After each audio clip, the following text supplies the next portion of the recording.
And we're live. Welcome, Erica. It's awesome to see you. We haven't actually seen or spoken to each other for 16 years, which is a long ass time, and we spent an intense time together doing coaching for conservation over in Botswana in Africa. It is. I honestly, and I'm not just saying this because obviously you're a friend. You haven't changed a bit. Which is awesome. I know I will probably still have the same haircut because I think I shaved it for the journey over there, but the beard's got a little bit longer, and I've become a little bit more dishevelled and gone through life a little bit more. Um, so yeah, it's awesome to see you, and I've been so looking forward to this conversation because it's almost like we were just speaking off camera. The path life has taken myself on, and then the path life has taken you on, and it's kind of come full circle to where we, which I suppose if you'd have told me back then that that would happen, I would have probably believed it would have been you. Um, which I'd take that as a Yeah. compliment. It was meant as a compliment.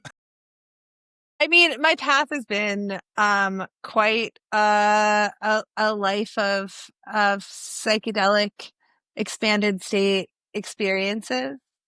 And 16 years ago, we were just kids. Oh my goodness. Yeah, I was 19, 20, if that, young and dumb, and didn't know what I wanted to do with life and where I wanted to be. I mean, I wouldn't change it for the world, and I've already spoken about some of the experiences I had over there on the pod with Tendai.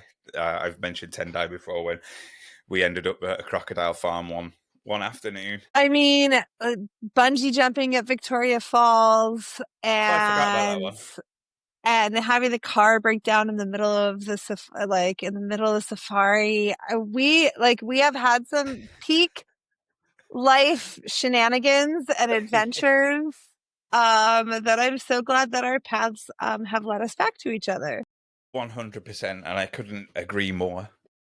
So I think what we should start with, because obviously the people that are listening might know me, they might not, and they might be listening for the first time. And if they are, hello, who are you, and what do you do?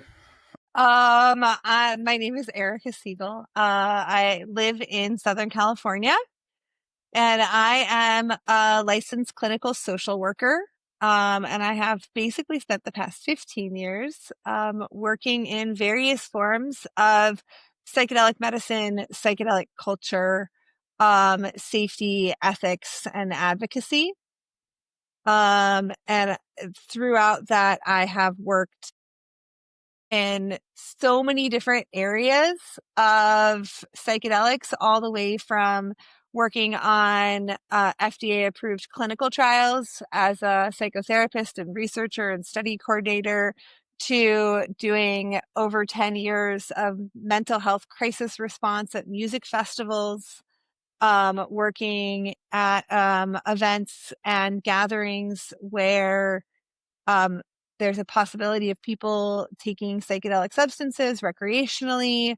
I work with event producers to help create safety protocols and help to create more comfortable containers for transformation.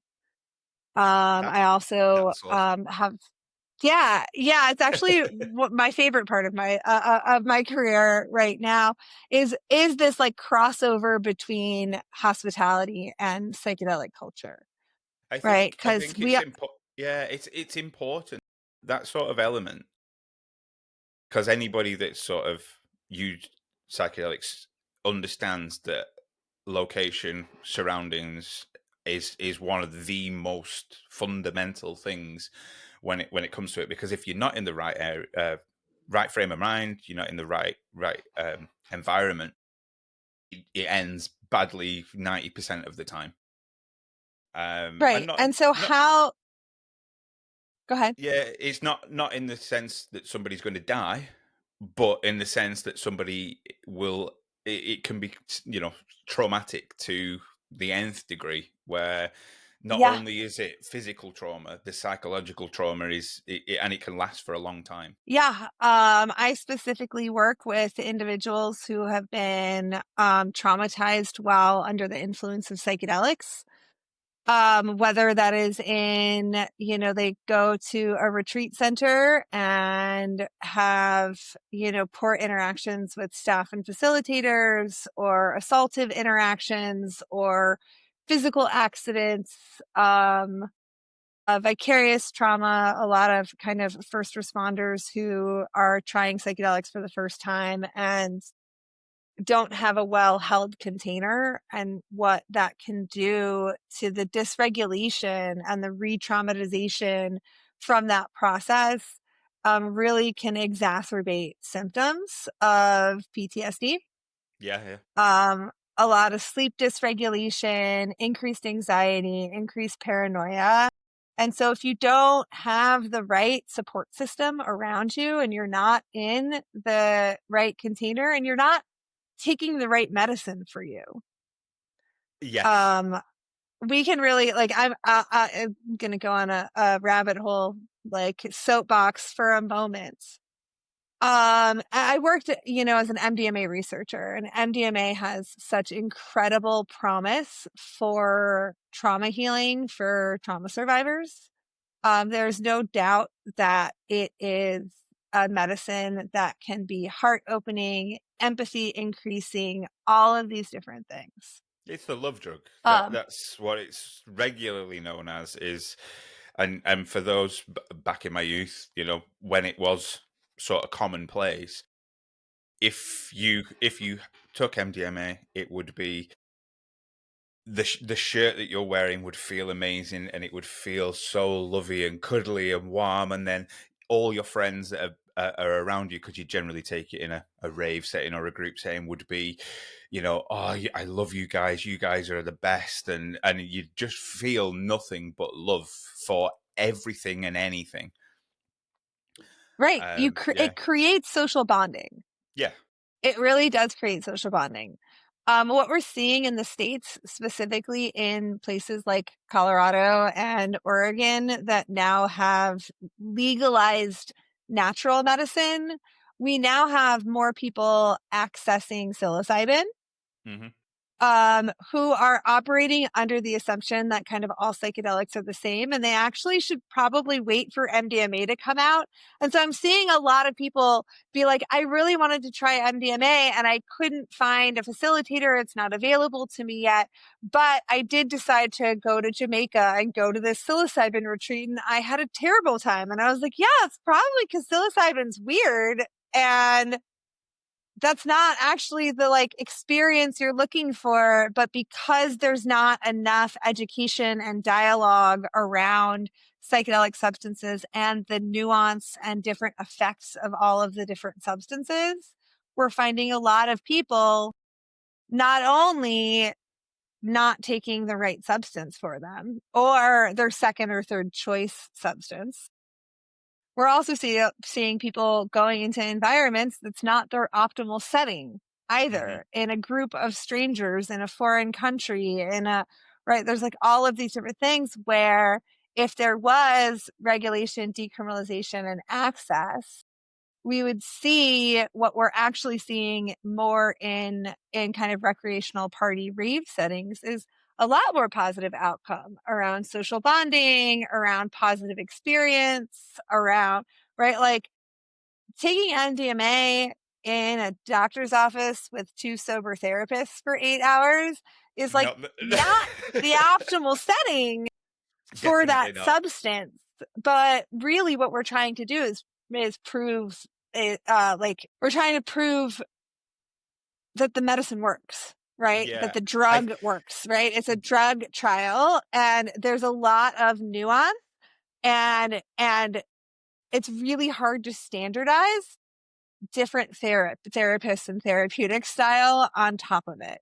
Yeah, I think it's the way I can liken it is, especially with psychedelic medicines and psychedelic treatments, is the fact that you mentioned, taking the right one for you, and it's almost like if you don't take the right one, everybody's done this. When you pick up a bottle of what you think is still water, and it turns out to be sparkling, and that moment, that is almost it in a microcosm. That if you take Right. the wrong one for you, and it's not what you're expecting, so if the MDMA is the correct one for you, and you end up taking psilocybin, welcome to a world of shit, because it's not going to be fun for you. It's not going to be what you expect at all. Right. And Um, one of the things that we're actually seeing, there was a new report that just came out from, I think, Bunk Police, but I might be misspeaking. And so shout out to Bunk Police. They are an organization that does drug testing and reagent testing and investigative journalism into psychedelics. cool. They actually took, there's, in America, I don't know what it's like in the UK, but there are a lot of manufacturers of edible products that may or may not contain some sort of mushroom product. Yeah, I mean, Um, I don't think from a psilocybin point of view that that happens in the UK, but there is every single mushroom coffee, mushroom supplement. Whether I had a friend of mine, Adrian Rose, he's a mycologist and a master medicinal herbalist.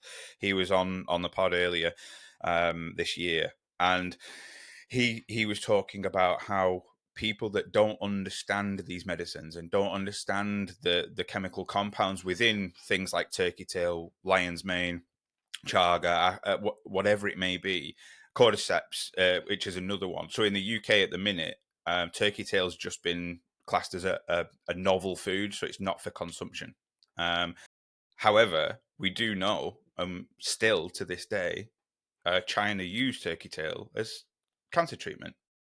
But but yet but yet in the European Union, in all its wisdom, has sort of said, no, you can't eat that because there's not enough evidence. And it's like, well, hang on a minute, there's evidence going back thousands of years. What how far how much more do you want? And and I think the problem, it's kind of a double-edged sword in terms of, yes, it is really good that there's all these the sort of public opinion of mushrooms is changing to, and that's not just psilocybin mushrooms, that's functional medicine mushrooms, medicinal mushrooms. The public opinion is changing. However, that's when I saw an article the other week, actually, talking about the psilocybin industry, and talking about how it's going yeah. to be 7.4 billion a year, and this, that, and I'm thinking, well, anybody that's sort of been involved in that doesn't agree with what you're saying, because money doesn't mean anything when it comes to stuff like that. It shouldn't be 7.4 billion. It should be about the fact of how many humans is it helping. It's going to help 8 billion humans worldwide. um and it's If that there's sort of element. if there's one thing that um, psychedelics have working in this industry for as long as they have, um, plant medicine has a lot of spirit attached to it and a lot of energy attached to it. And what you know from herbalism, medicinal plants, mycology, things like that, is there's animism all around us. And I strongly encourage everyone to play one of my favorite games, which is to like get to know a plant, Yeah, I like that. right? I really think so. Piece of advice to anybody who's listening. When I say get to know a plant, we ourselves are also plants. We love sunshine. We love music. Whether it's a house plant or an edible plant, I recommend that you do this with an edible plant, usually an herb. Um, Usually something that's pretty prolific, like mint, Mint is right? everywhere, everywhere. Mint is everywhere, right? And you should spend a week to you should spend an entire growing cycle like getting to know your plant. How long does it take to grow? Like how long does it take to bloom? Like when do you harvest it? When do you prune it? When do you and like have a conversation with your plant of being like, what do you need? What do you want? Right? You have to learn how to build relationship with with the energy of something that is not another human. You have to learn how to build a relationship with Love plants, that. right? And so this is the essence, right? And then you can cook with it, eat it, dry it, make a tincture out of it. Like, talk to your plant, be like, what do you want to be? How do you want to heal me? Right. And this isn't just for psychoactive plants, right? We need to start with non-psychoactive plants, plants that are easy to grow, prolific, ideally native to our constitution. Yeah, yeah. There is a great book on my bookshelf over there called Ashkenazi Herbalism. Since I'm an Ashkenazi Jew from like Levant descendant through Eastern Europe, I really wanted to know, like, what is my ancestral plant, healing plants, right? Like, if you are from the UK, what are your ancestral healing plants? What's native to there? Well, this is And how so. can you connect with it? It's so funny because when you were going through that explanation, then which kind of hits home all the way through, like through primary school. Everybody in the UK listening now through primary school, one of the main things that everybody will remember, my daughter's been through it too, is, oh yeah, I've had a daughter since we last saw each other I as well. Forgot to Congratulations, mention. girl Thank you. dad. I know it's awesome, but I think one of the things that I remember is you grow a sunflower. That was one of the things. That was one of the things as a child in primary school is you grow a sunflower, and obviously it's always who's got the biggest sunflower and the tallest sunflower. I think it must be from maybe year 5 and year 6, which is 10, 11, 12. That's when it changes, and that's sort of the a previous guest. His episode came out yesterday. Actually, Jake Swindles. He's what's his actual title? I'm going to butcher it, but it's something to do with countryside. He's a countryside Scottish countryside. He's a director of Ooh. Scottish countryside something or other, but really really knowledgeable. Um, and him and a Scottish member of Parliament are trying to push through a bill at the minute, which requires all students from year 5 and year 6 and so 10, 11, 12 to spend at least one day a week outdoors in nature. And it's kind of getting blocked within in government. And I think that we kind of lose that connection as soon as we get to high school, especially with all the technology nowadays, and people want to go home and play COD or play FIFA, and then it's with girls in general. This is not every girl, but with girls in general, it then becomes about boys, and then it becomes about makeup and shopping, and I've got the new this and I've got the new that. Whereas losing that connection with nature at that point at the expense of technology. um Yeah. and I've been through it. I did it. I was all massive into nature, and up until sort of 22, 23, I was outside was my thing.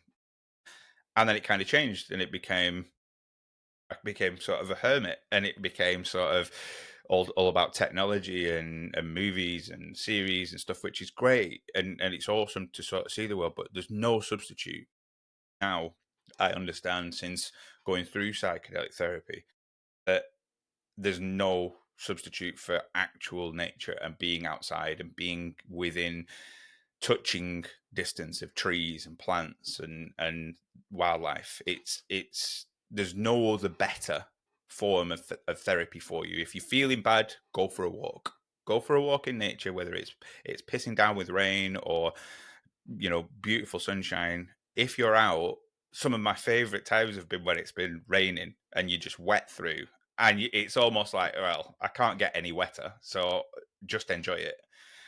Um, I and mean, it is, I'll get a little like a hippie woo woo cosmic for a minute. nothing wrong with that. Couple of good points to throw in here, right? It really is about your view on consciousness, right? In collective consciousness. And the belief system that whether you believe in a soul or whether you believe in the fact that like we are consciousness or God experiencing itself through these like vessels. My God. Do you know how cool it is? Do you know how cool it is to be a human? Do you know how cool it is to be a human in that, like, in an age of modern medicine, in an age where we have dental care and Novocaine and are able to do surgery, like, we are living like gods. Like, our ancestor, like, hot water heaters trip me the fuck out. Do you know how cool it is that we have hot, clean water piped into the place, like our residence? Oh my God. That it's also crazy unsustainable, like really impressive. And also like, right, like we should be showering with hot water every day. We should we should be connected to our ecological footprint. So first of all, if you are feeling depressed, oh my God, being in a human body, being able to um experience like beautiful sunrises and like being able to go see the fact that we fly on airplanes also really trips me out, like also really unsustainable, but like we'll figure that out some other way. But like to, to waste your life not loving how miraculous this planet is, how miraculous Earth, being on Earth and growing our own food and and like having a relationship with animals and living peacefully, basically, right? How blessed. I mean, also living as a woman who like runs her own business and drives her own car and has her own bank account and like, right? I recognize that as a woman in this world that I am actually more privileged than most of the other women on this planet by being able to live the life that I am living. And like, to hell if I'm going to waste that. Mm. And it's such a good outlook to have. That sort of be, and I think I can go from personal experiences. When I went through my psychedelic journey, one of the trips that I had was I was almost like pilot. I was a pilot within this body, and I kind of understood that this body isn't me. It's not who I am. And there's a really famous I can't remember who it was. It might have been Terence McKenna, but I I I was about to be like, it's fi- Terrence McKenna.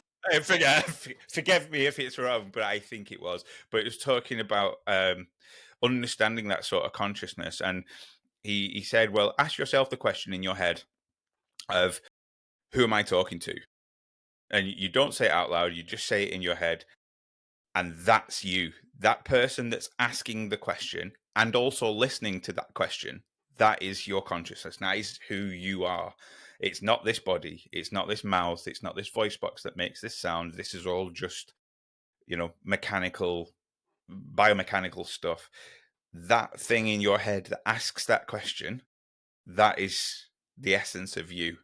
And I remember being that essence of me in a pilot, and the body felt foreign. It felt like, oh, this is not me. And I remember for about 2 hours, it was like this, looking, inspecting my hands. And at the time, I was overweight. For one of the first times in my life, I was up to just over 16 stone, which is quite heavy for somebody at 5'10". And I remember that was the spark that helped me go, right, well, I'm this isn't me, this isn't mine. I need to look after it a little bit better. Um, But yeah. and straight, I'm back down to 14 stone now. Dropped 2 stone within a short space of time, well within 6 months. And it's just like, right, I need to look after it. But I've gone back playing sport again, and I've gone back exercising and going to the gym regularly. And it's just that sort of maintenance. But that came from that experience. Um, so yeah, it's so important, I think, to understand, to get out of your own head and understand that what you have, and how you live is such a privilege. It is a gift to behold. Um, and yeah, a lot of people, if they did that, would kind of go through life a little bit better and not sweat the small stuff as well. Oh my God. I was at a retreat with one of my teachers a couple of weeks ago. Phenomenal one-liners. When we are going in and out of meditation. One of the quotes that he said 2 weeks ago was, let me see if I can get it right. Death is only the end if you think the story is about you, Oh, wow. right? Why are you operating in a silo, right? Your death is not the end of the story. Like, your death is also the grief that your daughter will carry for you and the legacy that you leave behind. And like Wow. all of the people that love you and care about you. And like, right?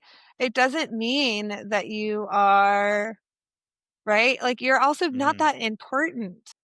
No, this is the thing that the sort of, you know, and I think this is a lot to say for it, but you know, the invention of electricity is an amazing thing, and we got the electric light, and you got light. You know, the miracle of just having a light at this at the touch of a button is astounding. You know, amazing sort of invention. But there was photos released recently by the Curiosity rover that's on Mars, and obviously there's no electric lights on Mars, and the sky at night is, I mean, we saw it in Africa. If you go to the middle of in the middle of Africa, and at the middle of the night, you can see the Milky Way almost as if you could touch it. It is And so miraculous. And one of oh, my, so I actually say this if you want to know one of my teachings and why I actually, so I am a believer in astrology in certain forms. yeah, yeah. One of them being, the fact that, again, based on my ancestral lineage, like the Jewish calendar runs on a lunar calendar, and all of our holidays are done at sunset based on either new moon or full moon cycles. There is a reason we as humans have oriented ourselves to the world using the stars. Mm. And I think that humanity started to lose its way at the invention of artificial light. 100, like you can't substitute what you see. People look up now, and don't get me wrong, I live near a place called the Lake District, which is amazing. And on a clear night, you can see hundreds and thousands of stars, but it pales in insignificance to the sky that I know exists, and I'm looking at the exact same sky in Africa. That sky has billions and billions and billions of stars, and you can see the Milky Way that goes on, and that connection. You can imagine it, you know, being a hunter Yeah. gatherer back in the day before the invention of electricity or any form of sort of fire or light. That that shows you how insignificant you are every night. Every night, that would show you that Right. It you reminds are a you how speck. small you are. Yes, I got everybody to gets so pent up in they're the protagonist of this story, when in fact we could actually be be one of the sort of planets that doesn't mean anything. Oh wait, no, the main story is over in this galaxy over here. Like, that's just a right. byproduct. We're not bothered about that. One of my best girlfriends has a slogan that says "Be good art." I Like, even like if it. it's right, like even if it's bad art, like be good. Like I love good art. I love a good performance. I love a good street performer. I love kid at a music like a music recital. I love like the shitty art that is built at Burning Man to make fun of the good art at Burning Man, right? And it's just like, if you're looking for it, you can find it everywhere. Mm, It's actually all around us. It's actually in nature. It's actually, you can see the perfection of everything in nature. And so the reason that I like astrology, and the reason that I'm like I also like the Enneagram and a whole bunch of other like human design personality typing things. Um, but I like astrology because the point on the planet at which you are born and the time at which you are born is basically the stars in the sky are the setting, the vibrational setting of the start of your consciousness. Yeah. And what we know is, so right, the universe is set exactly like this when you're born and when it starts. And when planets cross each other or have transits or cazimis or all of these different things, the micro vibrational settings of the gravitational pull of the universe also shifts you. Mm. And so when we're looking at things like the fact that we're in this astrological cycle that is a mimic of the last time we experienced this setting, this astrological setting, the American and French revolutions happened. Right? There's a reason there's global unrest that is happening. You can actually track it through the vibrational field of the universe. I think And that's so, like, it makes quite sense that poignant. shit's getting crazy, and it makes sense that that more people are experimenting with existential consciousness issues than they have in the past. What sort of level do you think? And this is a question that I think about quite a lot in terms of, don't get me wrong, there's marvels in modern medicine, and you've got paracetamol. Everybody's heard of these drugs: paracetamol, ibuprofen. And you've got all these marvelous things that have sort of been invented, but in reality, that's kind of stayed the same for most of my lifetime. There's not really been much. Yes, there's been advancements and improvements and so on and so forth, but there's never been sort of that massive. There's the fact, or well common fact, in terms of Pfizer. They've been in business for over 100 years, but never actually the business of medication for over 100 years, but never actually cured anything, which is amazing when you think about it. Do you think that we've got to that point now where, and it will come sort of full circle, this point, in regards to, you know talking about vibrational awareness and talking about plant medicines and consciousness, we've kind of pushed external medicine as far as it can kind of go without, and we can't push it any further without then looking at consciousness and looking at, there's got to be, in my opinion, in terms of astrology, I kind of get it, and you've got the you've got the caricatured version of, like, oh yeah, I'm a Sagittarius and I meet, such, I would gel with a Taurus. So if you're not a Taurus, then I don't want to, it's not in the stars for us. And that is sort of a caricaturized version of sort of astrologists and astronomers and so on and so forth. But, and this is the crux of it, is it's been used for thousands and thousands and thousands of years. There's a solid argument, and Graham Hancock makes it in his book, Fingerprints of the Gods, where the three biggest, most amazing construction projects that there's ever been, to our knowledge, in terms of the pyramids of Giza, have astrological alignments. Now, if it was that important 4,000, 5,000, 10,000 years ago, there's got to be something in it. Of course. And I Of think course. that sort of full circle of, right, we've pushed as far as we can go. That's almost ego driven medicine. We've got to kind of take a detour here to advance this, to go inward and look at there's so much, like you said, we started with, there's so much research going into altered states of consciousness. Paul Stamets is amazing with the way that he sort of spearheaded the global movement to explore this from a medical perspective, whether that be MDMA, whether that be psilocybin. And I think what this will do, if government legislation and the people that hold the powers allow, it will remove that sort of roadblock to understanding us as a human species a lot more. Yeah, I think there's a lot, one thing people in power don't like to give up is power. Yeah. Um, right? Nobody's gonna be like, sure, I'll step down. Um, Yeah. so it is,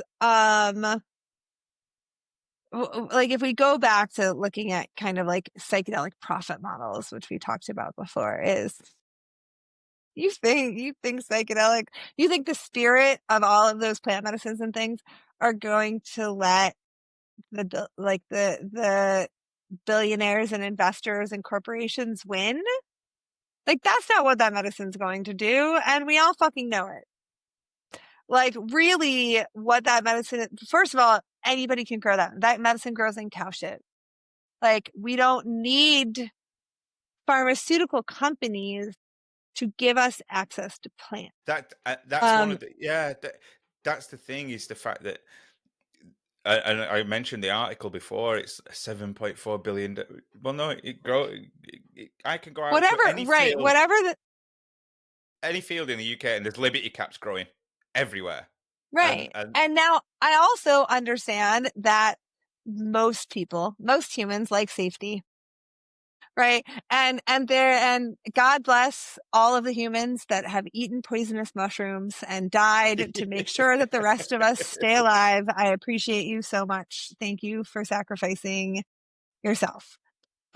So, and also there's potency and growing things and like, right, there's expertise in people who know how to create space, hold space, facilitate, right? The problem that I have with a lot of people is when there is like, where is the line between facilitation and performance art, right? Because if I'm going to stand there and put on a culturally appropriated outfit and, you know, burn sage sticks and Palo Santo that's been extracted from the Amazon and do all of these things to like make you feel like I'm doing something, like I doing like, right? And also there are ceremonialists who are trained in indigenous lineage who do a great job doing the thing that they are trained to do. mm, And there's a lot of people who are kind of in the wellness influencer category that have this very like performative brand to themselves. And what I know about spirituality and meditation and stewardship and things like that is like the people that are doing the work tend to get quieter over time. mm, very much so. And so be careful about the people who are selling snake oil, Yeah. right? And And be careful about the language they use, right? Because when people are saying it's 10 years of therapy in one night, you know, this saved my life. Yes, it might have saved your life, right? It also might have dysregulated some people. It also might have been the wrong medicine for the wrong person, the wrong dose for you. You might have had a facilitator that was kind of like a pass through town facilitator that doesn't offer any aftercare or support. You might have been an atheist and now believe in God and have nobody to talk to about. well, that's the thing in terms of you talking about sort of one thing that struck me then was, it's like 10 years of therapy in one night, and this no, what you need to understand, what needs to be said is, one night of this can give you 20 extra years of therapy to unpack what you've actually learned. That's the Right. reality. Yeah. Right. And it's going to be really hard for Mm, people to have that kind of, right? They think, right? They're hearing these things, they're reading headlines, they're not doing the research. There is so much safety information around psychedelics out there that nobody is caring to read. I'm mm. going to plug all of my friends right now. Do it. Psychedelic.support. Ali Fiducia runs a lovely website filled with psychedelic information around research. She has a great free download that is the Little Book of Psychedelics that goes over all of the information you would need to know about the top 8 psychedelics. I also would plug psychedelic-safety-flags.com. It's a 22-page document of safety guidelines for facilitators. If you are curious, I would read through them. And so you as a consumer are knowledgeable, right? It's like a nice resource.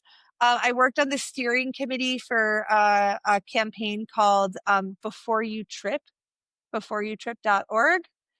Which is a social media campaign that we partnered with some influencers to talk about the risks of psychedelics. Spearheaded by my good friend Kristen Nash, who runs the William Nash Foundation. Her son passed away in a preventable psychedelic-related accident a few years ago in his senior year of college. I have lost at least a dozen friends over the years to drug-related accidents. There are some big names. There's the Matthew Perry accidents. There are Tony Hsieh, the founder of Zappos, was in a psychedelic-induced manic state when he passed away. There are many public figures that, like, there's rock stars and people who get really dysregulated on psychedelics, and QAnon shamans that are taking too much 5-MeO DMT or whatever they're doing out there. And so it's like kind of right. We started before the camera started rolling, we were talking about values, or did we talk about values on the podcast? Cannot remember. I can't actually remember. But here's the thing, right? It's like it's important for me to share values with the facilitator that I choose to work with, right? Like, I don't choose to work with facilitators who cross physical or sexual boundaries with the people that they facilitate for.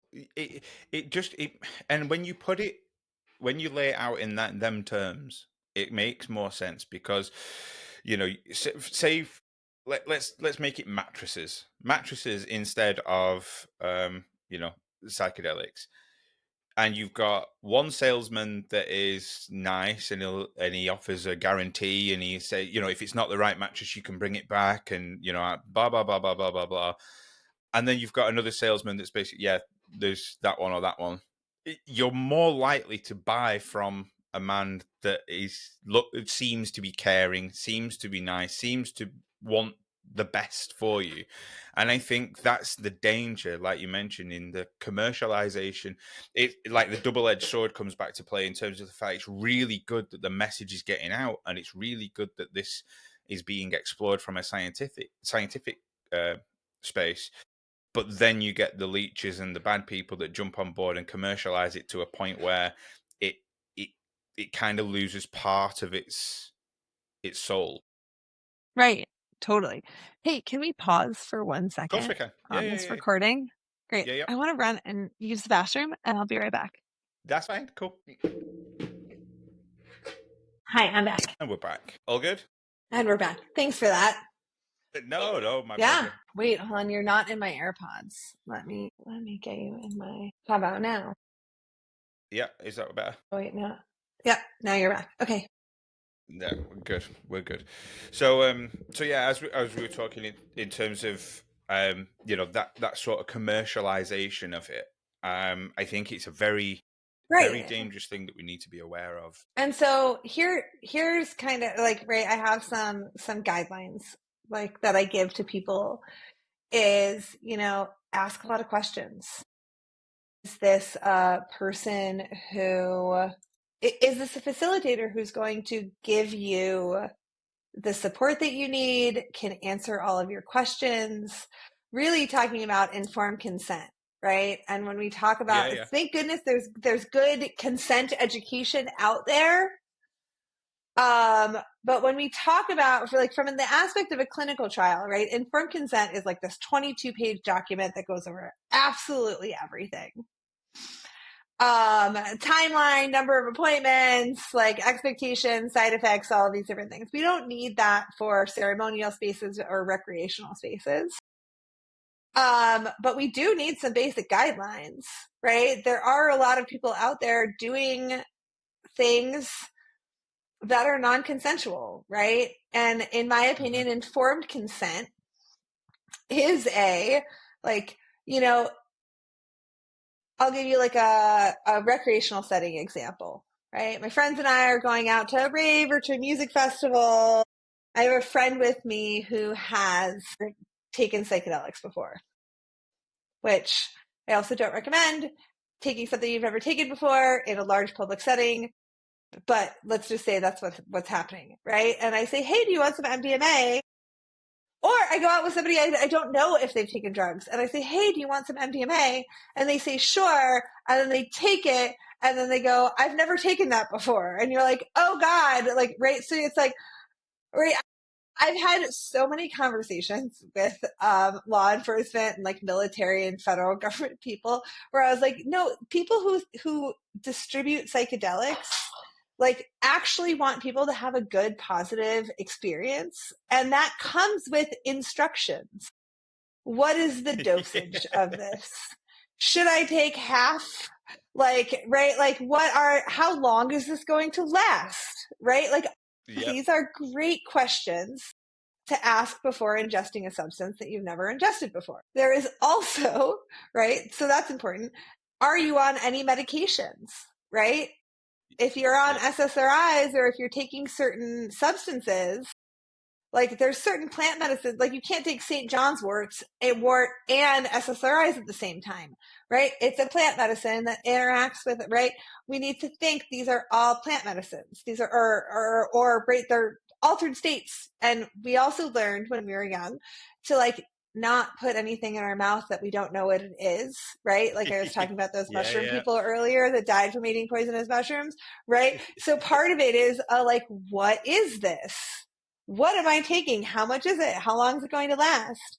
But what we find, especially in recreational and or poorly facilitated, is then everybody's high and enjoying themselves, and then 2 hours in, somebody comes by and they're like, "You guys want some ketamine?" Right? None of those Yeah. people can actually consent to taking ketamine. And if you are in a position of power, if you are in the position of facilitator, or if you are even in the like friend that has the drugs, right? If you have a new friend that you've never done psychedelics with, it's a good idea to be like, hey, if you're going to partake in what we're partaking in tonight, there is MDMA. And like maybe later on, there's also some ketamine. Some people really like the way that they interact. I know that you've never done these substances before. And so I just want to make sure I don't want you to, I can't, once you get high, I can't ask you if you want anything else. I'm going to tell you everything that's on the menu. Yeah, yeah. And you can say yes or no. And I there's a think great chart put out by Tripsit. That is a drug interaction chart.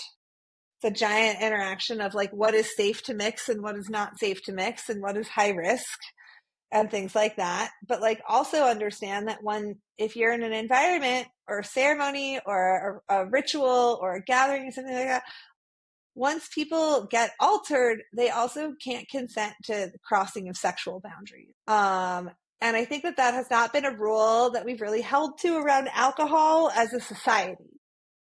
well, this is. I was just about to mention in terms of sort of most people, everybody knows in terms of have a drink, and that sort of altered state of which is it's a psychoactive drug, it's a psychoactive chemical. It lowers your inhibitions. It makes you.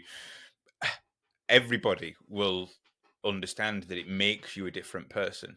I know for me personally, it makes me loud. It makes me want to be the class clown and the center of attention in a comedic sense. I haven't drank alcohol now for over 4 years, and it's because and this is sort of the topsy turvy of it all in terms of substances like alcohol that are readily available, and kids can start to in reality 13, 14 start drinking alcohol, and that turns you into somebody that you are not at your core. That makes you somebody different to who you truly are. And this is the beauty of it in terms of things like psychedelic medications and different altered states of consciousness enhance or actually help you find who you are at heart and who you are truly deep down, rather than the other way around. They don't add a layer, they start peeling back the layers to find where you what your true personality or your true soul is. And I think it's really good that you mentioned in terms of it does come with an instruction manual, and it does come with sort of what to expect, because I'm a massive believer. All the stuff that I read before embarking on my journey, um a lot of it was conflicting. A lot of it was like, oh well, you can have a bad trip and you can have this, and it lasts for anything between an hour and 5 hours. And I'm a firm believer now that there is no such thing as a bad trip. It doesn't exist. I think what it does is it shows you things that you're not ready to see. And if you're not prepared, then that's what in essence is a bad trip. If you're not fully prepared to see, you know, you don't have a choice of what comes up, but it Right. might bring something up that you're not ready for it to bring up. And therefore, you shouldn't be in this setting. And that's where that sort of duty of care comes from your facilitator to say, you're not ready. It's not, you And need it's to do that work very, beforehand. so it's very hard in a capitalist society when people have student loans and bills to pay and things like that to like turn down clientele. But we also Hmm. know that there's a lot of ethical people that are like, I'm going to turn down clientele because I don't think they're ready. And those people will just go find a less ethical facilitator to facilitate for them. Right. Or find somebody who's taking more risks, and I've worked with people who have been turned down from clinical trials, or who have been turned down by facilitators because the facilitator didn't feel like it was safe to serve to them. And then finding riskier people in the underground, right? And so part of it is the more distress you are in, the higher risk decisions you are going to make. And so what we're finding is the most desperate people are taking the highest risk decisions and getting harmed in those spaces, because the screening process, right? And people lie on their screening process. And we're in this kind of like obnoxious one and done society right now, where it's like you can cut, like some people are like, I'm taking out a loan to be able to go to Oregon and do psilocybin. And it's like, no, because then you're just gonna, you need the ongoing work, and you need to come back in 6 months, and you need to like actually, right? What you're doing is you are opening up a door to having a relationship with a medicine that can show you things that are connected to your consciousness. Mm. Right? It is not like you are going in and I'm going to have this great thing and have 10 years of therapy and feel healed. And like, right. That is not what happens. Right. And when we talk about, yes, so I think that, from uh, a, a ceremony with a medicine, right? There Mm. are no bad trips. There are definitely bad Traumatic. trips when things go wrong. There are Yes. definitely traumatic, right? And there is like HPPD and people who end up with, there's a case report that just came out last year about somebody who was in a psilocybin clinical trial and a psychedelic training program, and ended up that the psychedelics messed with their sleep cycle, and they weren't able to get recuperative sleep, and ended up in an exhaustive manic state and had to be hospitalized. Hmm. Right? Like when you are overusing, when you are having physical or psychological dysregulation, sleep disturbance, mania, delusions of grandeur.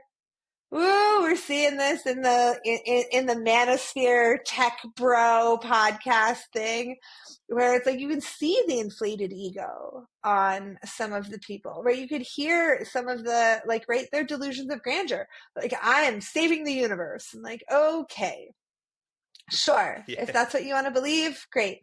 Like, right, is that going to impact your whole life and like disrupt your whole life and dysregulate you because you're staying up for days at working on some project and going into AI psychosis with something? Like, okay, sure. Right. Like, and also, I was working in Italy a couple of years ago, and we were talking about all of the strikes and shutdowns and government falling in Europe and things like that. And this like old Italian man was like, sit down and drink a glass of wine. He's like, governments and fall all the time. He's like, guess what? We're in Italy. We're still going to drink wine. Do you want a glass of wine? I'm like, oh yeah, right. Like we're still humans having a human experience, right? Yeah, yeah, What is happening on like from a globalization scale and an AI scale and a climate change scale, right? Like if you open up to it, like the wave of overwhelming grief and sadness will literally destroy you. And so yeah, yeah. we can work for a more positive future by focusing on helping our loved ones and our individual communities and fostering a more compassionate and understanding world. That sort of freedom of information, that's the sort of negative aspect, is the fact that everybody almost, I mean, we spoke before we started recording. In the UK, everybody at the minute is almost in a state of crisis. Every single day is a state of crisis. It's like, oh well, immigration's a big thing, and you've got it in the States at the minute. It's immigration this and immigration that, and then this government's bad, and this leader's racist, and this leader's Nazi, and it's just all of this all of the time is going to bug everybody the fuck out to the point where they're just so submissive to the point. And it had to be Italy, didn't it? It had to be Italy, where they have two of the blue zones across the world where they have more centurions per capita, and Right. yeah, just have a glass of wine. It's fine. We whatever happens, Right. we're still going to be having a glass of wine, so don't worry about it. And I Right. think Which that I that mean, yeah, it's it just don't yeah and I get it, because people care and people want everybody to have a fair life, and you've got people that are against immigration because they want a fair life for the people that are currently in the country, and then you've got people for immigration because they want a fair life for the people that don't have a fair life from other countries. And if people just actually saw that commonality, rather than he said, she said, we're on this side, you're on that side, both of you actually are just fighting for a fair life for whoever it may be, right. then that's the point that you build from, not this point of sort of at locked horns. Build from the Right. point of commonality, is you want life to be fair for whoever it may be. Right. And this right and this is one of the issues with immigration and globalization, especially in Europe, especially in the UK, is what happens when the like when what your definition of a fair life is no longer shared with the population that is around you, Hmm. That's right? difficult. Like, and this is it's funny. It goes back to our time in Africa. Like, I remember KB. If you remember KB and Steven and Marks, and Yeah. I I remember KB and him and his mum and his children were awesome to me. Um, and I remember going to see where they lived.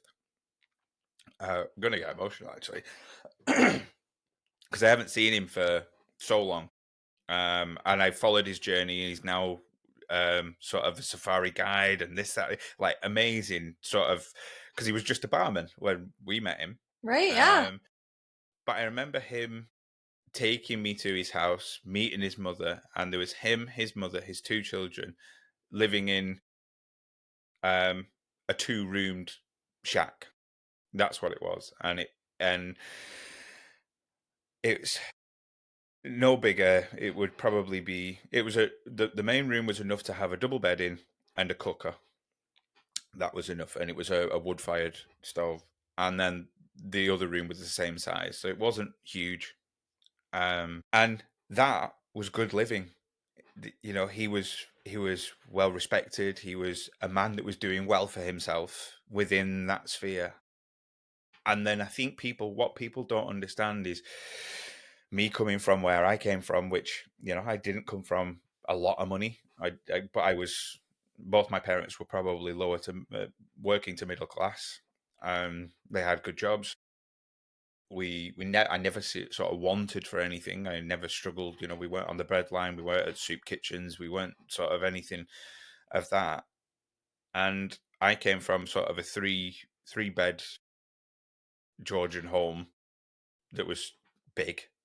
Um, and trying to reconcile that at such a young age, of like it was like we said, 1920. And the lesson that I learned is the fact that that clash of cultures of me feeling pity, but they didn't want pity. They didn't understand why I felt sorry for them. They were living amazingly in their own microcosm. And I think that lack of understanding at that young age from me is the fact that I can't judge people on my standards that have never seen or been involved in my standards. Um, and and you see it now is the fact that you've got, both from a negative and positive aspect. You talk about immigration, and automatically people think, these people are, if you pro immigration, these people need our help, and these people, they're coming at it from a philanthropy point of view, where that might not be the case. You sort of presuming. And then from the people that are saying we're against immigration, these people are drug dealers and rapists and so on and so forth. Well, no, you still don't understand where they're coming from, or their point of view, or their sort of surroundings. And it's so funny that if people just took a moment to sort of engage the grey matter and engage the brain and sort of go through the experiences that we did, that sort of discourse disappears and it goes overnight. In my opinion, I think, everybody lives in a world where no normal person wants anybody else to die. No normal person No. wants anybody else to be raped. Well, I mean, as a Jewish woman in this world, there's actually a lot of people that want me to die. which is not, and this is the thing, Like, that is not there's a normal. lot of people, right? Right. And so it's kind of like one of those things where it's like, actually, right. And as a woman, I want access to health care, right? Yeah. I don't want my rights taken away. I just earned my rights in America in 1989, I think, is when women were allowed to get their own business licenses without a male signature.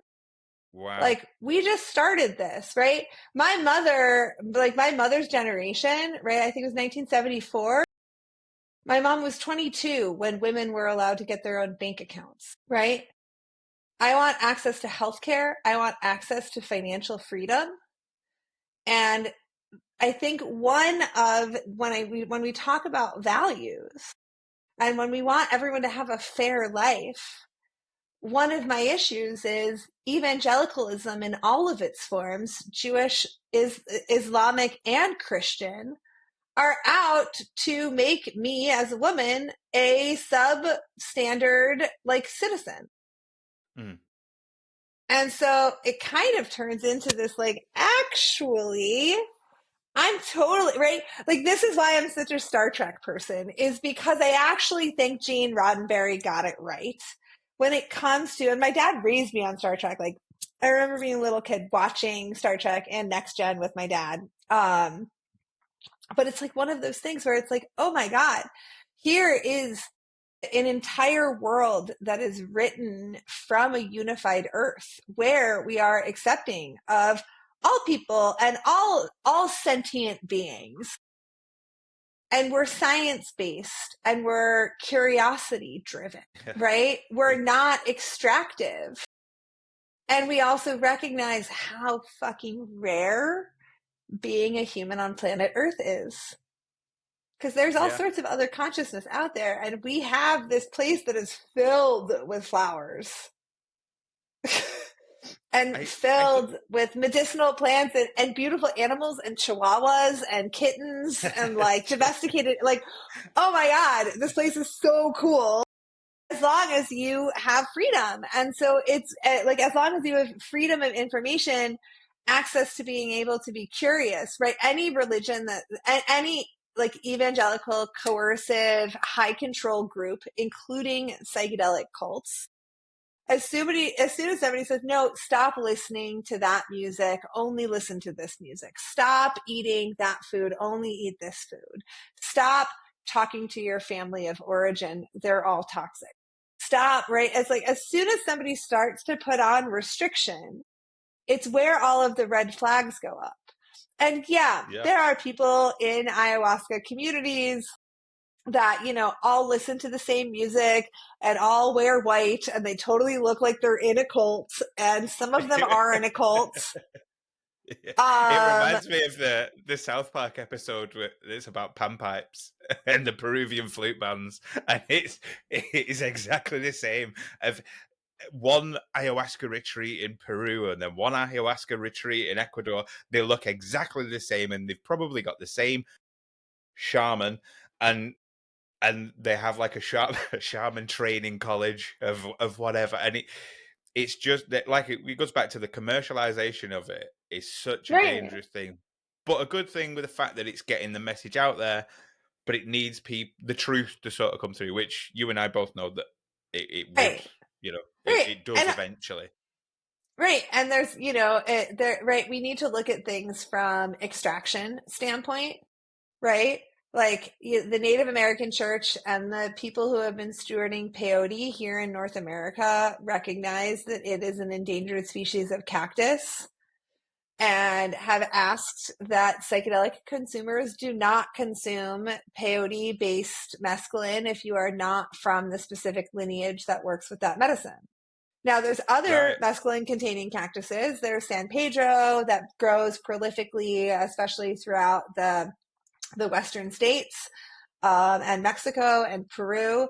Like you can still, like there's access for Wachuma, but specifically with peyote, it's like the tenders of the peyote are like, please stop using peyote. We're about to run out. And we're like, and it's like, no, no, like, right. It's about extraction and it's about Mm. moderation and it's about integration. And it's right. If you're doing it right, you should need less over time. Well, and I think in my experience and the course that I went through, over 12 months, a bit longer, um, the thought of it makes me sick now. The thought of ingesting mushrooms and psilocybin makes me want to vomit. It's the smell is it turns my stomach. The thought of that rubbery sort of chew is disgusting. There's a fruit tea, and I don't know what the flavor it is, but I started, obviously it was all ingested through fruit tea. Um, and that smell, it might be hibiscus. The smell of hibiscus it just turns my stomach to the point where it's like, oh, get me away. I Right. can't. And anybody that sort of, like you said, done it right and done it properly, this is a very non-addictive substance to the point where my body goes, no, no, no, no, no, get it out, get it away from me. I don't want to have that again. Um, and yeah, I think that sort of, you hit the nail on the head. Is you should ultimately, if you're doing it correctly in the right way, you should have less overtime or not want it overtime. Um, Right. it's yeah, Right. 100%. So I And so think what to go on. go back to the art comment, one of my Yeah, favorite limericks,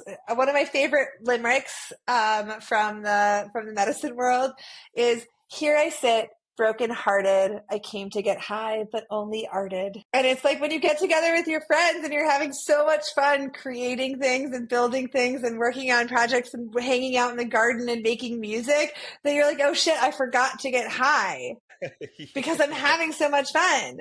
And so, right, that's the goal, is to like, right, it's like we can go and have these experiences, and people are extremely lonely, extremely isolated, not feeling connected to community, not feeling safe in community. yeah. That So what do we do? that's the crux of it. People want to feel like they belong, and I think this, you know, this is the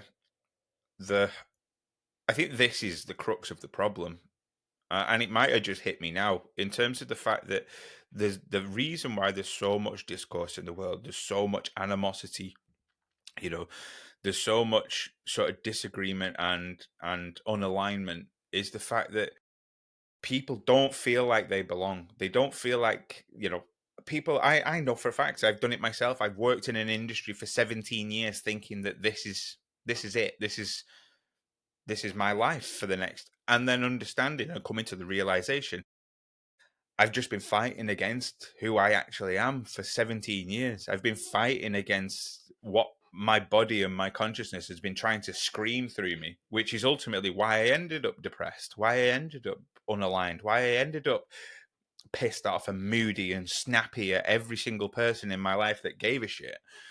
And then when you start to make that shift and that alignment, one thing that I'm lucky to have done that or been in that place. But one thing that I did notice is all the circle that I thought was my circle starts disappearing and starts like dissolving into, and through different facets and different forms. But then suddenly you find where you belong and find who your people are. And it just becomes, it's almost like it's a sigh of relief. And I think that's where the anger comes from. That's where for people, you look at sort of the LGBTQ and trans movement, and there's so much animosity there from one side to another, and you've got people, and then within, and it's like, if you people are just looking for a home. They're just looking for somebody to go, yeah, I see you for who you are, and I accept you for who you are, and you belong. I mean, People that's like that right. That's the core human thing, is it? Right. Core human is like feeling like I'm valued, feeling like I'm belonging, feeling like I belong, feel like I'm not a burden. Right. If we look at those three things. And so as a community organizer and a social worker who used to work in community mental health, I like to, right. That also is, nobody's coming to save you. Like, yes, you have to figure out how to save yourself. So how do you build community? What does a community look like to you? How do you want to show up for your friends, and how do you want your friends to show up for you? And can we create some informed consent around this? I actually, great story. Um, so I was briefly married, and now divorced. To yeah, right, if one thing's that's forever, me. it's divorce. Um, my ex-husband and I are still good friends. We still see each other on occasion. We, co-parented my lovely dog for many years together, even after we separated. And after we had separated, he was in a relationship with this other woman named Bree, for 5 years ish. And they, are no longer together, but also still friends. And like, we all hang out together. Like, they come to my house for New Year's every year. Like, we like have potluck dinner. They like invited to my potlucks, and we hang out all the time. I got a text message from Bree yesterday morning, that literally was like, "Hey, hope you're doing well. I realized that like I need more girlfriends in my life, and I think that you're rad. Do you want to hang out?" And I was like, "Fuck yeah. Like, let's grab dinner next week," and like put it on the calendar. And then it's like, oh, right. It's like, we forgot, like, let's invite our friends out for dinner. So if you're listening to this Mm, podcast right now, what I want you to do is to reach out to one person that you want to spend time with, and just be like, "Hey, do you want to put something on the calendar?" It could it's be a so cup of true. tea. It could be a cup of tea. It could be a hangout in the garden, right? It doesn't have to cost money. It could be a like, "Hey, I miss you. Do you want to have like a FaceTime coffee date tomorrow morning? Because we live in two separate cities. I just want to make time to catch up with you." Yeah, Because what we're doing is spending so much time on social media that is interacting with technology and not actually interacting directly with people. And what we're going to need to get through the next 20 to 25 years of whatever the hell is coming, Is what I know is I need to be able to have people that I can call when I am in crisis. And I also need to have enough spoons that when somebody who loves me calls me and they're in crisis, that I can show up for them. Yeah, I think, and that it's quite funny you mention it. And I saw a post the other day, and we're obviously talking about social media, and it made me think about the fact that, and you mentioned about contacting somebody, and I do implore everybody that's listening to do that. And it is difficult. It's sometimes one of the hardest things you can do. I know I've been in that position where a friend, I've just recently done it.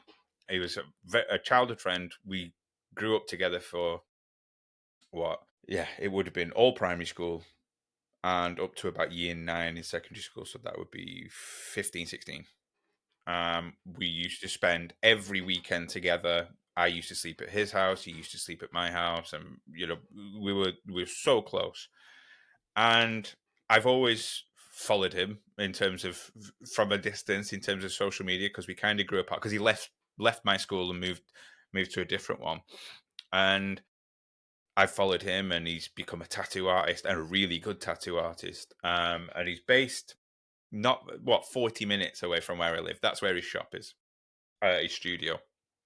And the podcast has sort of forced me to sort of look at people in my life, and that's how I've sort of we've reconnected, myself and you is the fact that who it forced me to kind of analyze my life and like who I know, that has an interesting story and has an interesting life, and that I want to speak to again, and that and purely from a selfish aspect of like, who do I want to speak to? And I did it I wrote about 3 or 4 messages. I thought, no, I'll delete that. I'll maybe send it later. And it was that sort of guilt, almost that guilt driven, of the fact that I haven't spoken to him for 20 odd years. And it's like, oh, well, what if he leaves it unread and doesn't respond? And what if he doesn't even see it? What if like he responds like, oh yeah, that was fun when we were back kids, but I've got a new life now and I don't. And that sort of fear of sort of that rejection and playing out in your mind. And like I said, it is one of the hardest things. But the reality on the other side of that difficulty and that fear of rejection, that embarrassment, the other person that you're thinking about messaging, 100%, and I guarantee this, is thinking the exact same way that Same you are. thing. Right.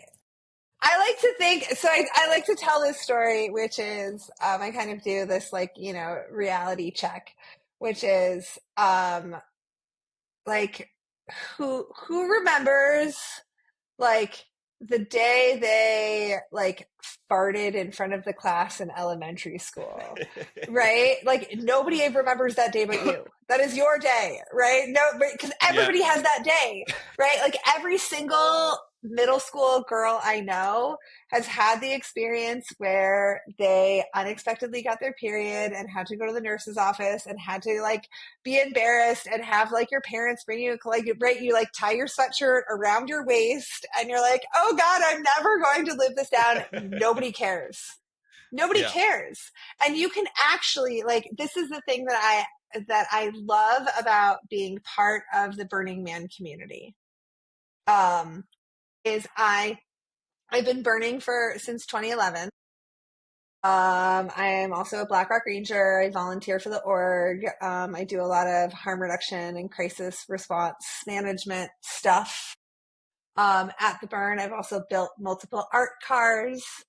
And like Burning Man is the place where you can experiment with being whoever the fuck you want to be and watching everybody accept you.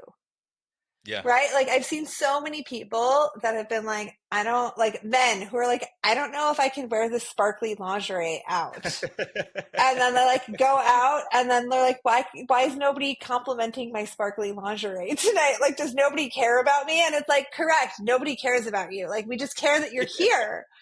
we care that you're having this experience. We don't care what you look like. We don't care, right? And I had this conversation. I took my ex brother-in-law, my sister's ex-husband, to Burning Man with me a couple of years ago, and we were having this conversation because I was like, this will be a great time. It's also like, neurodivergent unmasking is like when you realize, like, people go to Burning Man and they're like, I want to weld. I never knew that I wanted to weld. But we were hanging out, and it happened to be one of those years. And I'm not one of these girlies. I'm not the girlies that like wear the thongs with the butt cheeks sitting like hanging out. I'm a little bit more conservative. I also am like cold all the time, and like I feel like it's very, my ass doesn't need to be out like that. And I respect the girls who like having their asses out. Great. I don't know how you ride a bicycle all day in that. Like, it all seems uncomfortable to me. And we had this conversation where he was like, there's so many girls' butts out. And he's like, and I don't know, am I supposed to look at them? Am I not supposed to look at them? Like, what is this game that we're playing here? And I was like, I actually don't think they care whether or not you're looking at them. Like, that's Yeah. actually the point, is they are wearing the thing that makes them feel as comfortable or sexy as they want to feel, right? They're dressing for themselves, not for external validation. Yeah. And he was like, oh, so he goes, so what? There's, here's my like second grade teacher, my kid's second grade teacher, like comes to Burning Man and like cosplays as a stripper for a week. And I was like, no, here is a woman who is embodied in her sexuality, who has to spend 51 weeks out of the year cosplaying as an elementary school teacher. Like, this is Yes. the place where you can be yourself. This is the place where you can have any expression of yourself. And so, like, I actually am like, you should walk around one day with a clown nose on your nose. See how people react. Right? Like, little bits of clowning, little bits of embracing the trickster, little bits of finding opportunities where you can laugh at yourself. Right? The healthiest couples in the world are the couples that can make fun of each other. But that's all. Me and my missus. That's all we do. We literally we have. I think it's a British thing as well, but it is constant banter back and forth of. But it. But that's the sort of bond, is the fact that there's no limits between us whatsoever, and literally, like, it goes it goes to places where if people could hear the sort of what we call each other or what we say to each other, like, we'd lose all our friends overnight. Absolutely. Right. And so we talk about this. I do, when I give trainings around ethics and boundaries, I kind of talk about like who is in your inner circle. And the Mm, people that are in your inner circle are people who not only share all of your values, oftentimes share your long-term history, like have witnessed multiple versions of you. They are also the people where you're allowed to make mistakes. They're also the people that yes. are, right. You're allowed to be like, hey, I'm exploring this thing and I don't actually know what I feel about this. Can I talk it through with you? And those people are like, yes. They're not going to be like, oh my God, I can't believe you thought that. Like, and it's like, whatever it happens to be, it's like you actually need a trusted inner circle where you can, that is the feeling of belonging. It's when you lose Yes. all of the people around you who are offering you constructive, loving feedback, who want to see you succeed, who want to see you improve. I'm a big fan of drag culture and Drag Race and all of that stuff, and like reading, the concept of reading each other, telling you exactly what I think of you. It's like it comes from a place of love, comes from a place of like, I Yeah. want you to know that you have shitty makeup because I want to see you improve because I care about you. But like, can we do it in this way where we're making fun of each other? Yeah, well, I think I've spoke about this before and sort of explored it, is, and it was very much, the sort of death of an old career and the birth of sort of the true alignment of what I want to do. And I'll tell the story again because you haven't heard it, but it all sort of stemmed from a night out, date night with my partner. and we went for a meal, and our waiter was a Muslim gentleman, and I ended up having a 2-hour conversation with him about Islam and Christianity, and I learned about Islam and he learned about Christianity. And I'm not devout. I was brought up Roman Catholic, and brought up Christian, and then subsequently dips into Buddhism and reading Hindu Vedas, and then reading stories from the Quran, and so on and so forth, and just a sponge of religion as a whole. um, and I came out of obviously my partner at the time 2 hours into a conversation about Islam and Christianity, and she was like, "This is meant to be a date day." Um, and I think she was involved in the conversation, but I think it got a bit tiresome after maybe 30 minutes. But I came out of that date day. We came out of the pub, we had a really good time, and it lit that fire of like, how awesome was that conversation? I'd never met the man before. I can't even remember his name. And but I learned so much about Islam from a layman's perspective. Not I couldn't have learned that from a textbook. I couldn't have learned it from reading. I couldn't have learned it from even experiencing it. But I learned one person's view of Islam that was so interesting in comparison to my view and version of Christianity. Um, and that's what sort of led me into the point of like, well, if this is how it makes me feel inside, like almost like a kid at Christmas, then this is what I need to sort of find a niche or pursue, and pursue something within this space. And then when it all started coming about, and I thought, yeah, this is it. This is what I want to do. This is, you know, my sort of purpose in life. Um, I was having a crisis of confidence, like most people do, and that imposter syndrome. And I spoke with my daughter, because I thought kids don't give a shit. They really don't. They go out wearing pink fluffy tutus and boots and don't give a fuck what anybody thinks. They don't care what anybody, that teacher thinks that they look stupid. So fucking what? I like my pink tutu and I like my fairy boots. Like, that's what I want to wear. And yeah. So I thought, right, well, I'm going to try and get a 10-year-old's perspective on this. And I explained her the situation of, I'm having this crisis of, this is what I'm going to want to do. I really want to speak to all these people, and I want to sort of get their take on the world and different subjects that I'm interested in. But I'm having this crisis of confidence and this imposter of, who the fuck am I to want to speak to these people and put this out there, and for judgment, so to speak. I'd never done anything like it before, and her response was, I'll remember it till the day I die. She went, so our Prime Minister Keir Starmer, for those in the US that don't know who he is. And she said, "Well, Keir Starmer runs a country, and he's a dickhead. So you're nice, so you'll be fine." And I was like, "Oh yeah."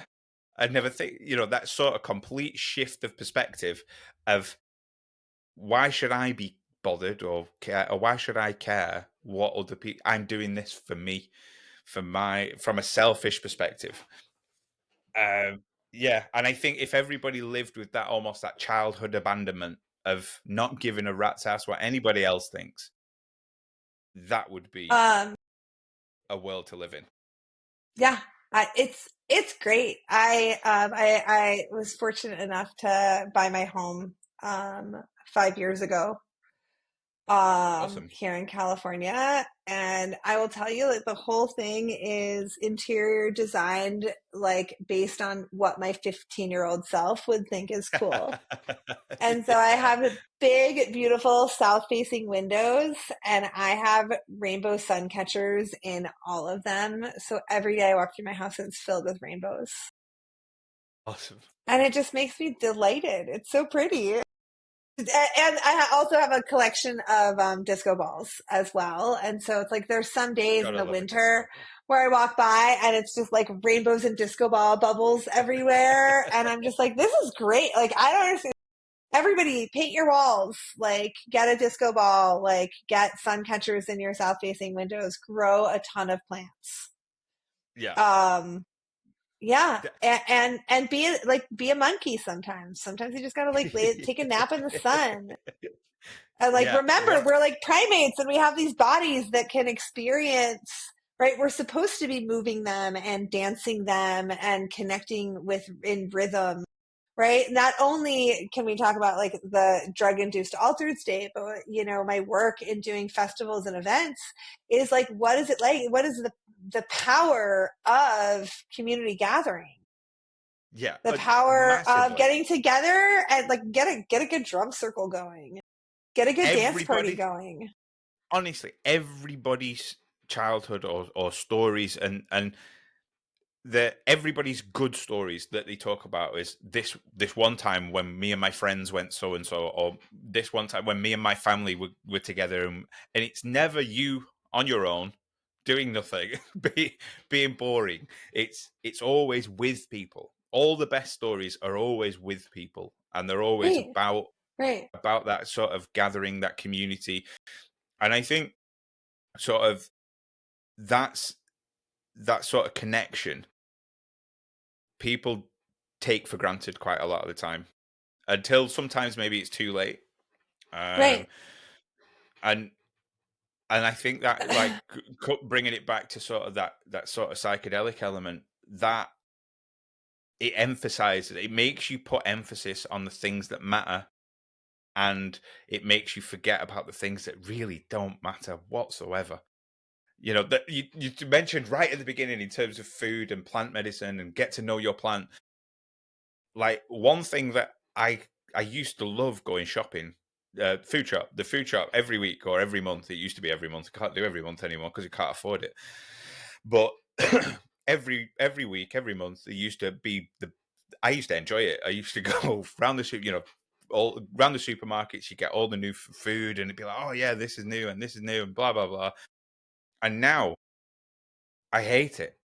I absolutely despise it because I feel like I'm being robbed every single time because this should all be free. You can grow, like you buy a bag of potatoes. I can grow this for nothing. The world grows this, the planet grows this for nothing. Right. And then you pay your water bill and you buy bottled water and you think it falls from the sky. It basically the world has created the first. It was the first Amazon before Bezos even So existed. It's are just like you going, so are you confessing to everyone on this podcast that you're going to start a homestead? Is that what you're going oh, to do? that I've already confessed. That is my dream. I want to rear my own animals, grow my own food, and and understand that like that's what that was what the aspiration was. Our parents, that was the sort of the thing. You know, get your own little veggie patch in your garden and a couple of chickens for fresh eggs every day, and that was the sort of aspiration for the boomer generation. And then all of a sudden, within one generation, it sort of kind of almost disappeared. Um, and that connection to your food and to the land and so on and so forth, it grounds us as humans of where our place is in not just the food chain or the planet, but in the cosmos as well.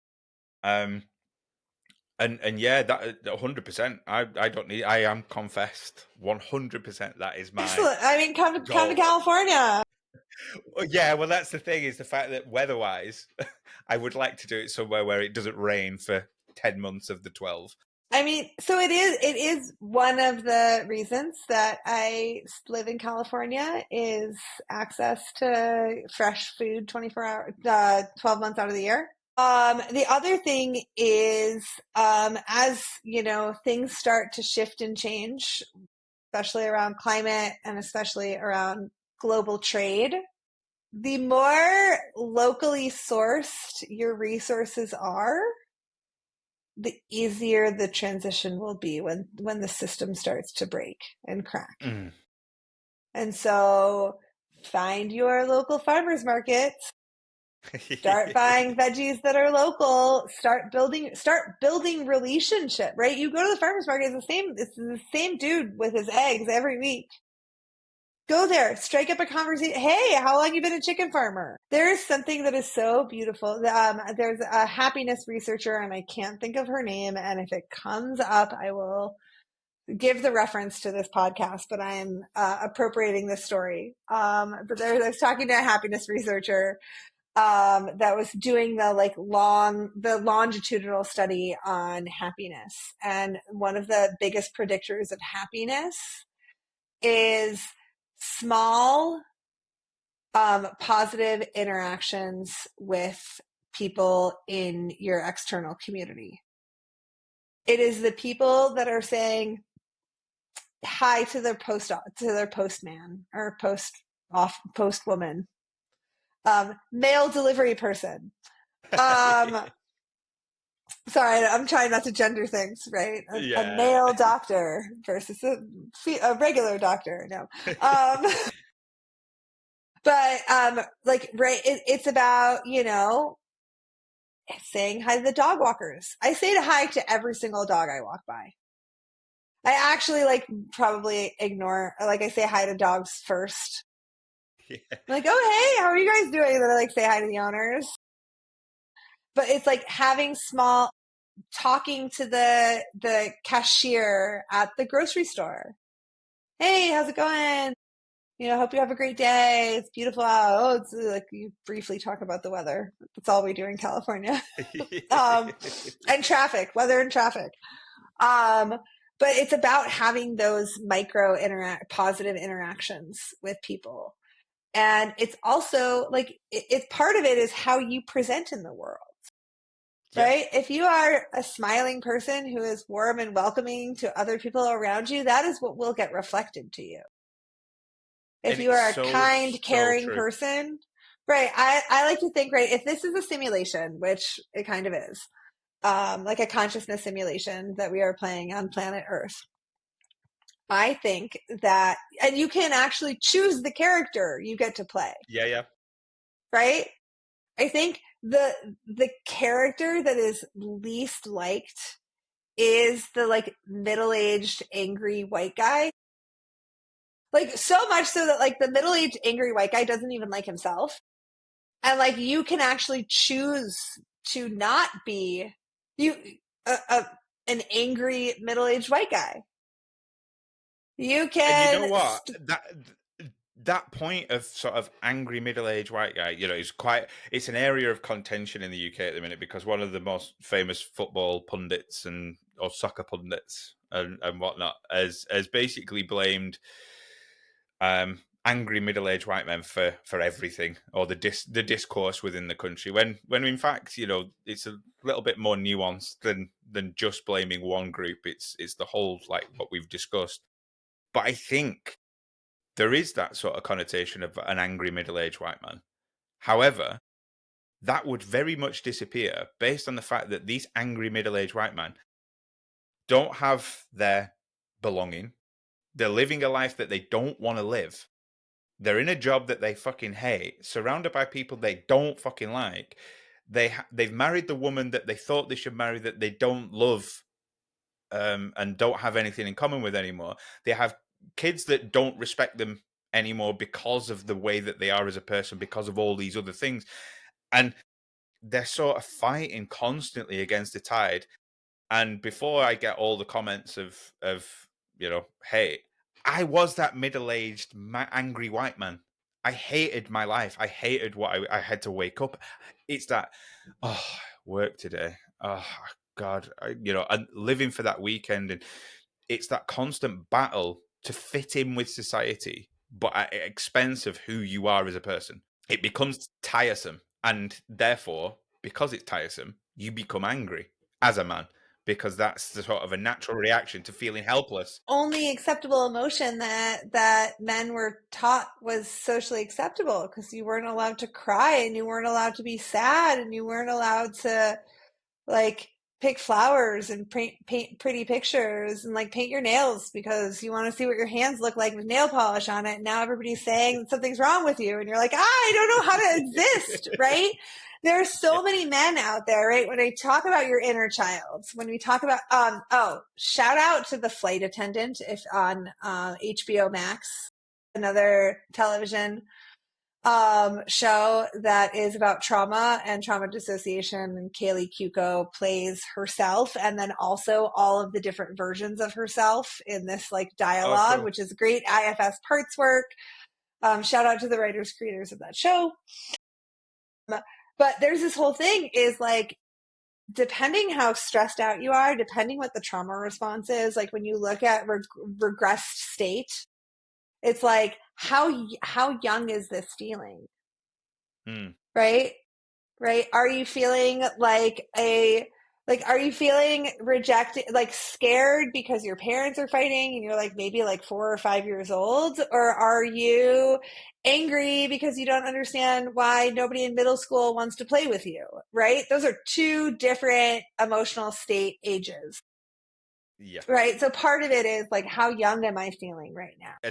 That is, and I think I got to the point of, don't get me wrong, it was, I wasn't in essence unhappy, and I wasn't.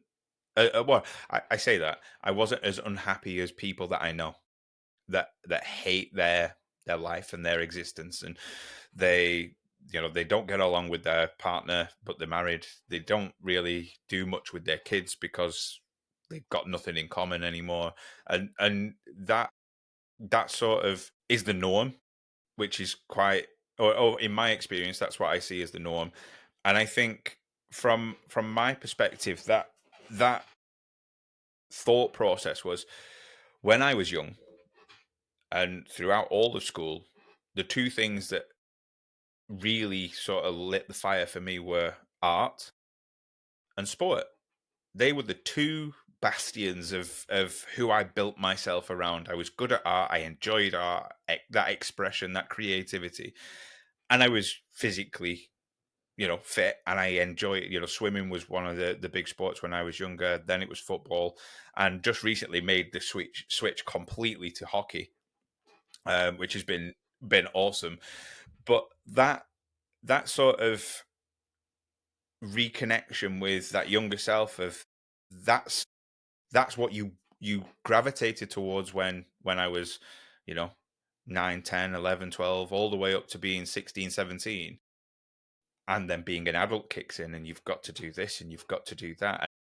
you know Oh my God. I said Nobody told me how much paperwork being an adult is. This is bullshit. Nobody prepared me for this. Nobody told me that I had to keep track of this many things. And I also understand that there weren't this many things to keep track of, right?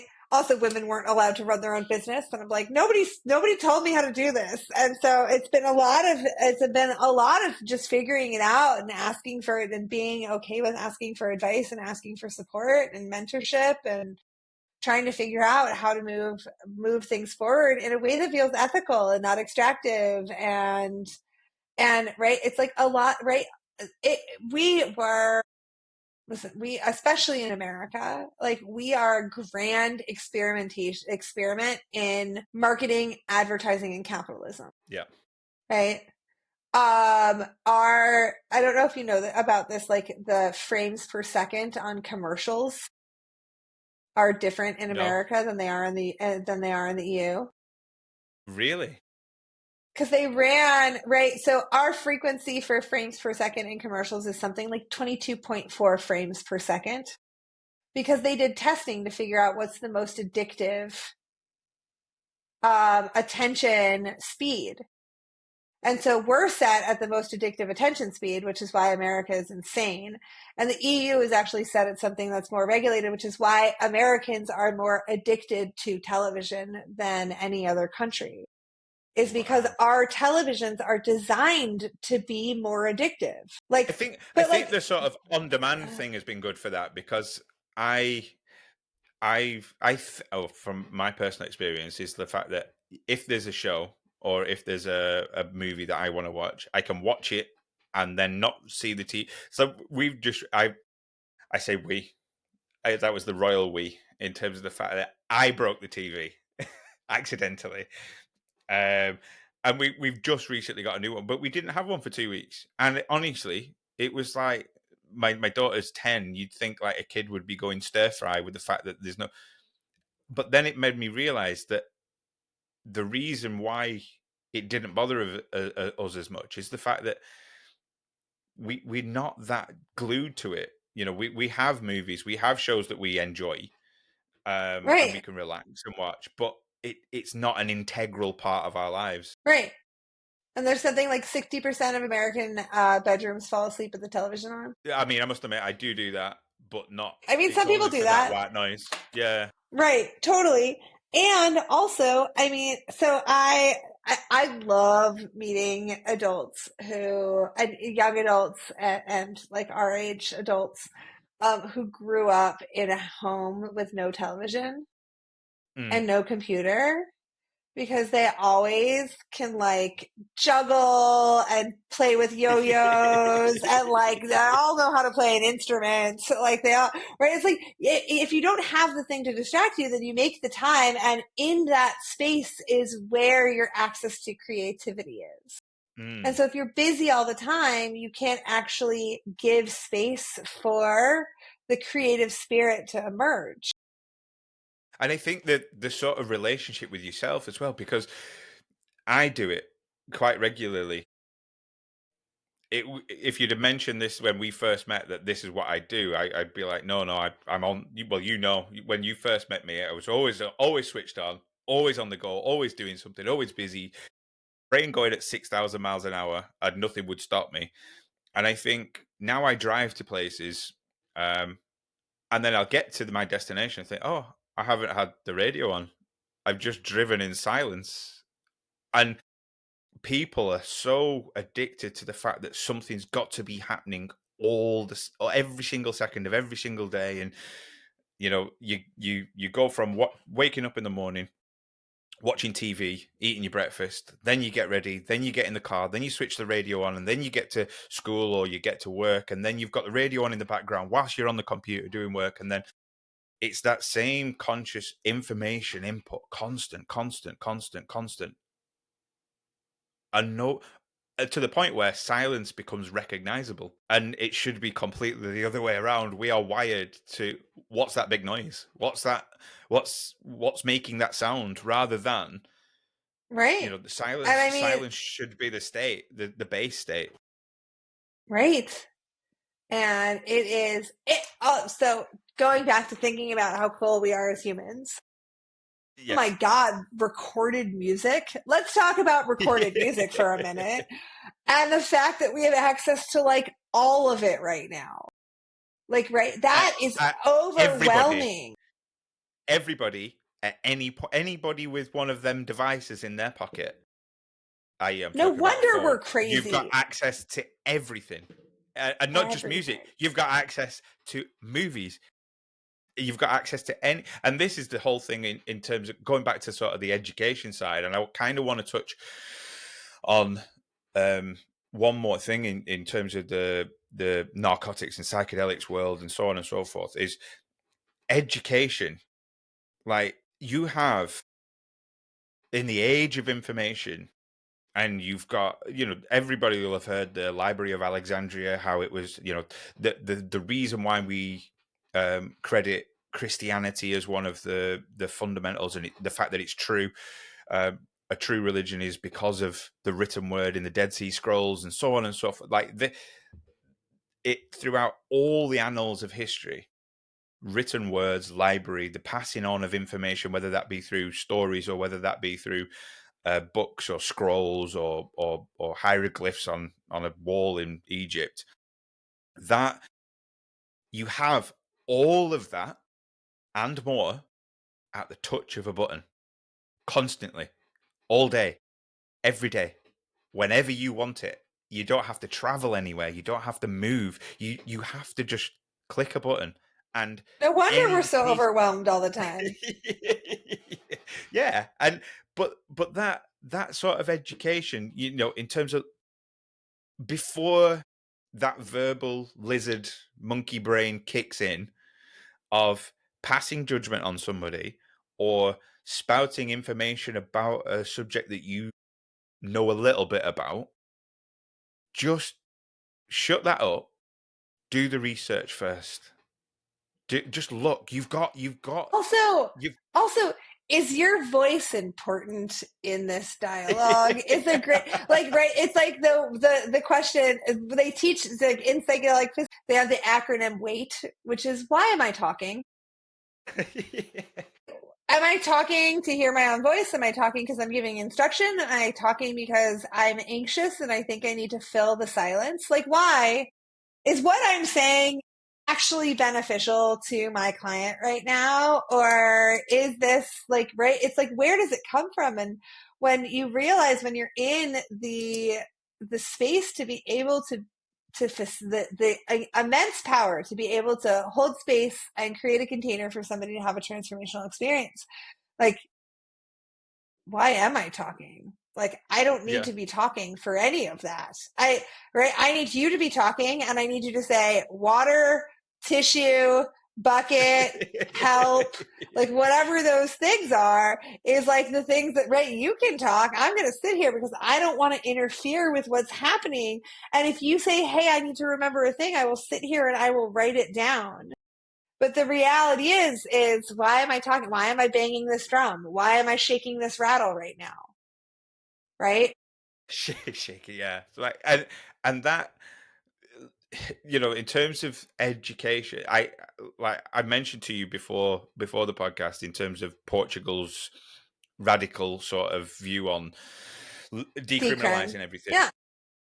And you know, I do understand from and I do have that same fear, especially being a father, in if everything's decriminalized, does it make obviously the fact that it makes things more accessible and it makes things there's less deterrent for consumption of stuff.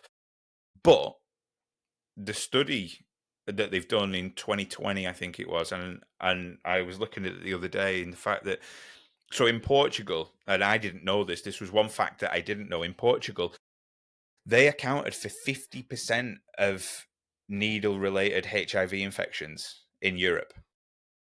Percent. And since the decriminalization in 2001, they now account for 1.7%. Now, that is unbelievable. On top of that, the violent crime rate from 40% down to, I think, 17% now. There seems, and don't get me wrong, there is negatives, as there is with everything. However, the positives in this study far outweigh the negatives in terms of the and you'll experience it, and I don't think we experience it as much. And I know uh, I don't know whether Biden or Kamala Harris touched on it, but Trump's definitely touched on it in terms of the fentanyl crisis, and RFK Jr.'s touched on it in terms of the fentanyl crisis within America. Is the fact that if things become decriminalized and regulated, that disappears overnight, which I can't comprehend. And there will be people that will have lost people to it's exactly the same as alcohol. You get people that are happy drunks and like me in terms of want to be life and soul of the party, and then you get violent drunks, and then you get depressive drunks, and you get it's all walks and all forms. And even in the sort of narcotics world, you get people that aren't great on cannabis. That I know somebody. I won't mention his name, but I used to work with him, and he used to smoke cannabis to wake him up in the morning to get him going for the day. Now, whenever I've done it in the past, it's always put me to sleep. So it's put me to sleep to the point where I just want to go to sleep. Let me go to sleep Again, and right rest. medicines for right people, right? We can talk about humans' relationship with caffeine as like, right? We are all using plant medicine on a regular basis to I wake I ourselves don't do up. I don't do caffeine anymore Good for job. years, but So like, that was brutal. right. The world Mm. is wired for it, right? Like if you read Michael Pollan, This Is Your Mind on Plants, the section on caffeine is fascinating. Humans' relationship with coffee and tea, and how the different relationships with that psychoactive substance developed over time in the East and the West, right? In Europe, it was used as productivity and capitalistic based, whereas in Japan and China, it became spiritual ceremony based. Oh, it's rich, like the ritual, and it goes back to the whole thing of lo- the loss of ritualistic practices. Um, Right. is The only so people who are going to keep damaging. it alive is us. Bring it all back, right? Like, right? It's like I grew up my whole life, lighting candles on Friday night and singing songs and celebrating harvests and things like that, right? I encourage, especially in the UK, you guys have such a rich, beautiful pagan history of like Hmm. fairies and tree spirits and right? And all of these beautiful lunar cycle, solstice, we're coming up on Halloween or Mabon, like, Yeah. or Samhain, or like there's all of these different beautiful rituals that are not of my lineage, but like are of yours. And like we lost that with artificial light and amplified sound and all of these different things. And so how do we bring that back? Right? How do we Mm. get back to our roots? To actually, right, build what feels like what you said is like everybody wants a good life. We don't actually know what a good life looks like anymore because the system that we're in isn't providing that for us. So how do we create that for ourselves? I love that. Some of That it's is through psychedelics and psychedelic practice and psychedelic sharing, and community activity and being in circle together. It's mm. important. Being part of a men's group, right? Get a couple guys Yeah, together. yeah. Plan an annual camping trip. Go on a camping trip. Don't eat too many mushrooms. Eat a moderate amount of mushrooms. Go on an adventure. Feel like you get lost. Like, don't eat so many mushrooms that you try to crash a plane. Don't eat so many mushrooms that you get like lost in the woods and you have to call for first responders and like they have to come rescue with a helicopter, right? Like, there's no reason to eat 5 grams in without a sitter, without somebody to take care of you. But like, 100%. if you want to eat a low dose of a psychoactive substance, like, or what the psychedelic renaissance refers to as a museum dose. I don't know if you've heard that before, but the Yeah. Oh, appropriate yeah. amount to still like be on the tube and like go to the Tate and like look at some beautiful, like, right. You still need the capacity to ask a security guard where the bathroom is. Yeah. Low level, like, um right, and see where that's at, and also everything in moderation, and Well, and, that's it. and And it's build not your going to be support for system, everybody. Yeah, right? and understanding that it isn't, just as alcohol isn't for me anymore, it was for a time. It's not going to be for everybody. This is not a sort of, and by all means, it's not an advocacy for, yeah, everybody go out and start eating mushrooms. Definitely don't do that, because there's a lot more poisonous ones and things that'll kill you than there is ones that are actually edible. But it's understanding that if we put these humans are so, they've got a propensity to kind of put dams and roadblocks in places that they don't need to be. Remove remove that. You don't need a piece of legislation to say that you can't eat this that grows out of the ground. It's almost that sort of God complex of God saying to Adam and Eve, you can't eat from this apple tree. Yeah, but it grows there, and it's that It's sort for of, us. It's yeah, for like it's why it's been for us before governments existed, hundred and percent. also, right, and also it's like one of those things where I like to say, because there's a lot of people that are like, well, I just don't know where. I don't know what's safe. I don't know how to make a decision. I don't know. I'm curious, but I'm scared. And like, right. First of all, the mycelium network is everywhere, all over this planet, right? If you set the intention now, hey, I really want to do some medicine work. I'm really going to start looking for this. Let me work with a therapist or a coach who is familiar with, like, how do I set an intention? What does that actually mean? What are the things, where are the areas in my life that I want to work on and improve? And like energetically, when it's the right time, the medicine will find you. Like, And that's the other it's thing. serendipitous that way. It it might take 5 years, but at the same time, it might take 25 years. Right. And you can't, if you do rush it, which is the sort of human disposition of commercialism and consumerism, you're going, if you try and enter into this world at the wrong time, it's gonna, and it's like I said, when I said, and I just want to put this caveat out there, I don't think there is such a thing as a bad trip. I still 100% believe that. It doesn't necessarily mean there's not a such thing as a traumatic trip. I wouldn't call it a bad trip. It's trauma that needs to be dealt with. So if you take it at the wrong time, that's what you're going to experience. You're going to experience floods of trauma that may, and quite likely, because it nearly did for myself, break you psychologically down to nothing. And if you don't have somebody there to help you build them pieces back, that's where the problem will lie. So that sort of knowledge is so important. And I think what I sort of want to ask you, because I don't work in that world, I've experienced it and I've been in that world, and I've sort of been through my and I might delve back into it again at some point. What, ayahuasca is very much on my radar.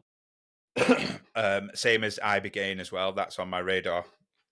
Um, to sort of have a look at. I mean, I kind of have kicked all the sort of negative things, substances out of my life as it stands anyway.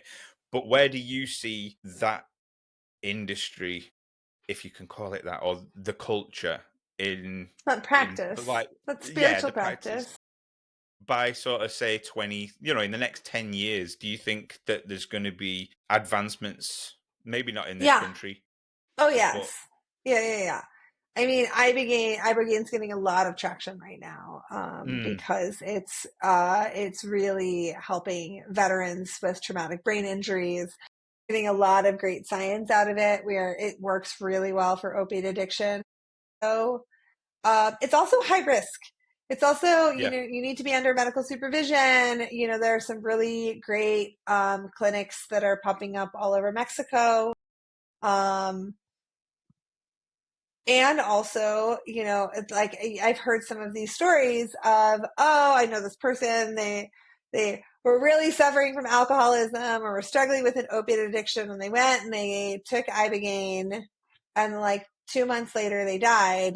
And it was like, well, they probably relapsed. Like, right, mm, you're working with a population that is a high risk for death. mm. And so, like, right, you are going to see things coming out of ibogaine clinics where it doesn't work 100% of the time, No, no, and right? And nothing nothing does. does, right? And nothing does. But I think that there is great advancement. I think there's a lot of funding. I know the state of Texas just committed $50 million to ibogaine research. And Americans for Ibogaine. Shout out to Brian Hubbard, my very good friend, who is doing a lot of work advocating to get some of the opiate settlement money redirected in the states for psychedelic research and psychedelic treatments, specifically using Ibogaine. Ayahuasca in itself, we're seeing more churches apply for religious freedom here in America. I think that there are some great advancements in like the spiritual care that is happening with ayahuasca specifically. There is always issues around extraction and cultural appropriation, because there are many different lineages. Mm, Shapipa, Yawanawa, Colombian lineage, Peruvian, like, there's a lot of retreat centers that are in Costa Rica that are really kind of doing a hybrid, like mental health treatment model and things like that. I think it will continue to advance. I don't think that it will get turned down. There are multiple legal churches here in the US that have the ability to serve Hmm. that medicine. And it is legal through a lot of South America, and so I don't think it's going to shift or change. I have been working consulting in the ayahuasca space since 2013 from the MAPS conference, and looking at how do we make it safer, right? How do we make it safer Hmm. without cultural appropriation? Like, where are the lines, right? Right, if you go down to Peru to engage in an ayahuasca retreat, like there are different cultural norms in Peru than there are in the US, Yeah, right? There's we've different we've gone standards of through. care, right? Yeah, we've touched on it in terms of under you know so for those that don't know, in terms of ayahuasca, and this is how I understand it, and by all means correct me if I get wrong, but the ayahuasca isn't the actual thing that contains the DMT, and DMT is the psychoactive chemical within the ayahuasca brew, which is dimethyltryptamine. We all produce it, we all secrete it. However, we produce it when we're born, when we dream, and when we die. Um, However, the reason why we don't basically trip balls all day, every day, is the fact that our stomach creates an enzyme that um, An deactivates the MAOI, DMT with it. right? Yeah. Yeah. Now, the ayahuasca vine, which is part and parcel of this brew that they make in South America, that ayahuasca is the thing that deactivates this stomach enzyme that allows then for the DMT that's in another plant, and I can't remember what they Chacruna, mix it with. Yes, chacruna. that that sort of allows for the body to absorb this DMT without the sort of enzyme, canceling out the Right, effects. right. Is It's that the right? combination. Yeah, it's the combination of the two drugs. I actually think chacruna is the MAOI inhibitor, and ayahuasca is the DMT containing. You like flip There we flop go. them. Yeah. But it is a mixture between these two, and there are people that I have had reports about that basically are serving what we refer to as like pharmawaska, right? And Right. so they're using a synthetic MAOI inhibitor and a different brew of DMT, or using Blue Lotus, or using other DMT containing extractions um, to get that combination and that long lasting effect. There's a great book, DMT, the Spirit Molecule, Rick Strassman, Yeah. that did a lot of research on NMDMT. Um, and, it is, again, right, there's a difference because we're talking about plants, and plants have a specific energy field to them. But And and it's ayahuasca is referred to as the grandmother, like that medicine is so feminine. yeah, and I think it's it comes back to the age of technology, the age of information again. Excuse me. Um, we haven't had to work for that knowledge as I know as my culture in the UK and the north, specifically the north of England, is we haven't had any input into the South American knowledge of the ayahuasca vine and understanding that, partnering it with this other plant and this plant, we haven't had any influence or any input into gaining of that knowledge. And then we think that you talk about cultural appropriation, and I wouldn't necessarily say it's cultural appropriation, but it's almost medicinal appropriation in terms of the fact that you can't expect, and I think it comes from the culture as well. You can't expect a one treatment will solve all your problems in the world, No, there's right. That's a and lie. and yeah, and the fact that like you mentioned with ibogaine, where people are dying 2-3 months later, is the fact that from my experience, and definitely not with ibogaine or DMT, is the fact that it will show you lessons and it will teach you lessons, and it will that sort of the work after the trip, the therapeutic work after the trip, which is 4 or 5 hours of your life. It's the 2, 3, 4, 5, 6 months after that of Right. putting what you learn into practice and bringing it into your life. That's the thing that people don't see. They don't.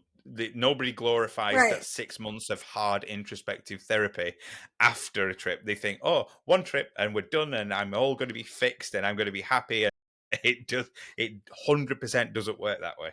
It doesn't work that way. It also, I like to say, right, there is an afterglow with a lot of these medicines where you are in a highly suggestible state, where you are in kind of like this romanticized state of how good things can be. And I think I refer to, you need to put everything in a 30-day psychedelic escrow. No big Yeah. decisions. You don't want to quit your job and like move in a van and like, right. It's like no, we're going to take 30 days. And in 30 days, I also talk about this with fundraising, with psychedelic philanthropy and donors. It's like, if you're drinking medicine, it's like, I can't ethically accept a gift from you within 30 days of you taking medicine. And if you're taking medicine every 30 days, are you ever really integrating, when Mm, you're on the psychedelic party circuit? yeah. And Yeah. so And I always like to yeah. encourage, a period, like if you're really diving in, like if you're starting to work with a medicine and get to know medicine, like there are some people out there that are going to do a year or two where they're drinking ayahuasca every full moon or every month and like really doing some self study with it, which is part of that lineage. If you're really doing a dieta with a plant like that. I also think that, taking 6 months off and having a period of absolute sobriety, is also a really good thing. And so really being able to like deep dive into the lessons and be able to, right? Same with, it's like, I know people who smoke weed every day. If you're smoking weed every day, it might actually be really beneficial for you to take a couple months off and see where you're at. Yeah. It's Just like like you said coffee, if you're before, drinking coffee every day. everything in moderation, and humans have this propensity to just, I'm so bad for it. We discovered this last night, me and my missus, and we so I think I went, where did I go shopping? I think I went food shopping on Saturday, just gone, which is not long. It's like 5 days. And um I bought six ice creams, a box of six ice creams, and they're all gone. And I'm the culprit. And it's that sort of, I am so bad for that moderation and making sure that I've got better. But and this is the whole thing with giving up caffeine, giving up alcohol, giving up nicotine, which has been, you know, sort of the past 4 or 5 years of my life, is the fact that I can't, I'd love a glass of red wine with a steak dinner. I'd love it. But I know me. I've done the work with me and know for the fact that if I have one glass of red wine, that will very, very easily turn into two, three, bottle, second bottle. And then I'm like, oh, I shouldn't have done that. Right. So I know I can't have that one glass Right. because You I know know me. that if you become altered, if you become altered with alcohol, that your ability to self regulate and discern about what's good for you shifts. It So you're goes like, completely. I'm not going to open the door. Hmm. Yeah, and I think you mentioned in terms of people finding or creating their life and creating what they want and doing what they want and not, you know, like we said, that childhood abandonment.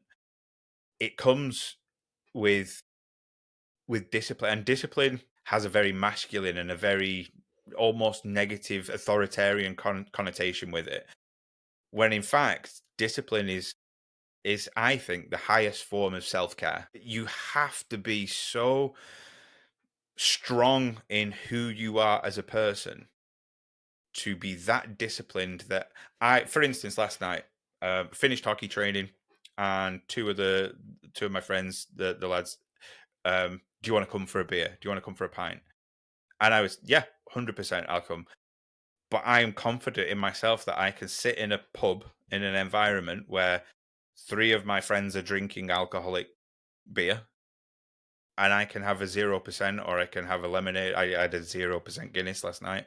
Other 0% beers are available, but I know that that's the discipline that I've cultured within myself, to be in that environment surrounded by all this alcohol, and every single person in the place is probably consuming an alcoholic beverage, and I can sit there comfortably knowing, yeah, it's not for me, but I can be in Right. this environment. um so Beautiful lesson that you get to give yourself and your daughter.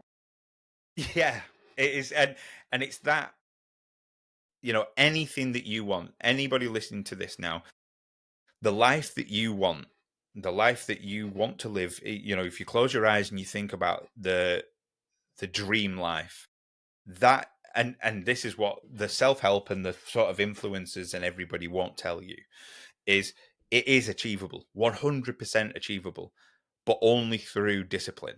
And it's discipline of decision making, is the fact that if you're fat and you want to be thin, then don't eat that packet of crisps or chips. Don't eat that cake. Don't eat that chocolate. And if you're disciplined in your decision and you don't do that, guess what? You're going to get to your goal eventually at some point. It might take a year, it might take two, it might take three, but if you keep on making that disciplined decision, you will get there. Vice versa, if you want to be an archaeologist, figure out the path and be disciplined on that path. And if you come to a split in the road of a choice, and this choice doesn't lead to archaeology, but that choice does, be disciplined in your choice and choose the choice that leads you to that goal at the end. Right. Um, and I think, that sort of element of and it goes the same.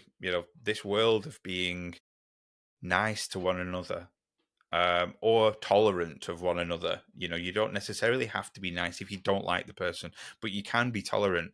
And that discipline in not being a dick. Don't say that hurtful thing. Don't say that nasty thing. Don't spread, maliciousness within the world. Just have a little bit of discipline and decorum and shut the fuck up and go about your day.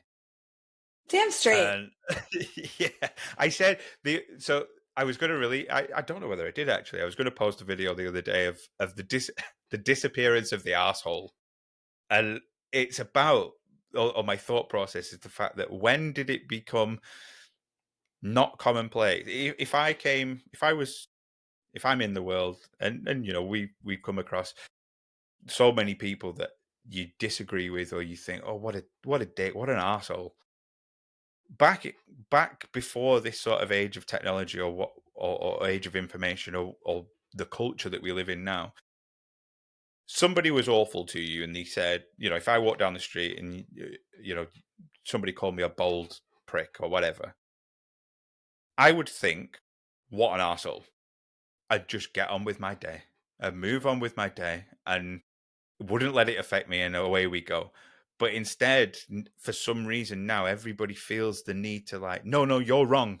You're wrong. I'm not a bold prick, and I'm this, and they feel like they have to correct people. You know, just You that's the don't. You could just go yeah. about living your life. Right. Yeah. You could just, right. There's a great Keanu Reeves quote, where he was like, I just don't argue with people. Like if somebody's like, the sky is green, Oh, he's like, that's yeah. great, the sky is green. Awesome. Like I just like, right. You actually can make a choice. And this is one of the most beautiful things that I've learned about relationships and partnerships. um, you can actually just make a conscious choice to not argue and never get into an argument. You could be like, great, we could sit here and talk about it and have a conversation around it. We can have a difference of opinions, but never will I argue and be adversarial with somebody who's on my team. It's like, oh no, there's a problem. We have to solve it as a team. Yeah. Like, and then you're like, I don't want to yell. I don't want to slam doors. I don't want to get into arguments. I have a zero tolerance policy around dishonesty. I'm like, my life is so much easier about It like, is a difficult thing to do.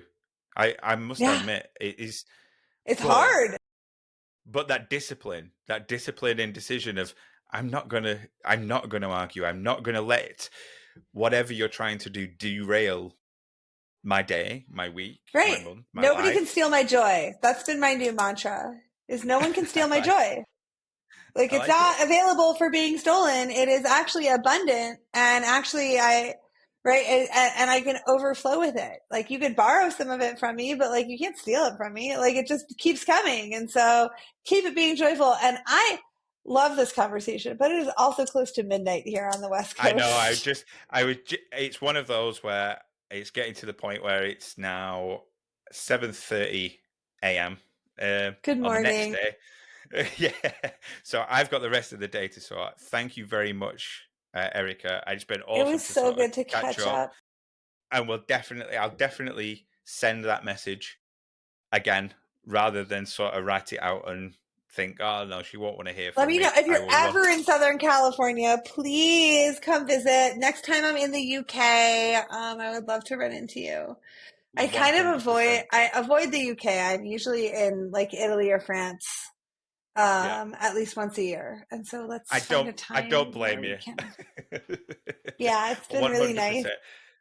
Thank you very much. And thank you for listening, everybody. And Thanks, yeah, everybody. see you Reach out next to time. me. Yeah. Yeah, yeah. Oh, plug. So Plug. Okay, so if you want to make charitable donations, I run a nonprofit called Shine Collective. The website is shinesupport.org. We specifically work with people who have been harmed or abused in psychedelic spaces. It's very niche, but my phone rings about once or twice a month with a new story. I do mediation. I do deep listening conversations with people who have been harmed in the space to try to help them navigate the best course forward. awesome. You can also reach out to me at nestharmreduction.com, my event services company and my consulting company. If you are looking for consultation services around making your events safer, around making your home safer, about anything around psychedelic, like safety or comfort, I'm always available for one-on-one consultation calls. Or if you want to work with me long-term, we can work out something like that. I am available You've got anywhere in the world if you'd like to fly me to where your location is. you've got an event coming up on the 5th as well. Is that right?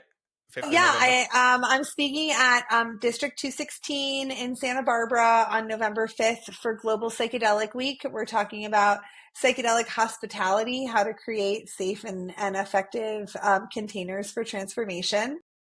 I have been blessed and grateful to be able to have witnessed psychedelic transformation in thousands and thousands of people during my lifetime, oftentimes in crisis support, but also in ecstatic joy support. And so if you are interested in figuring out ways to make impactful psychedelic experiences, feel free to contact me on Instagram or send me an email. I have my arms in many different things.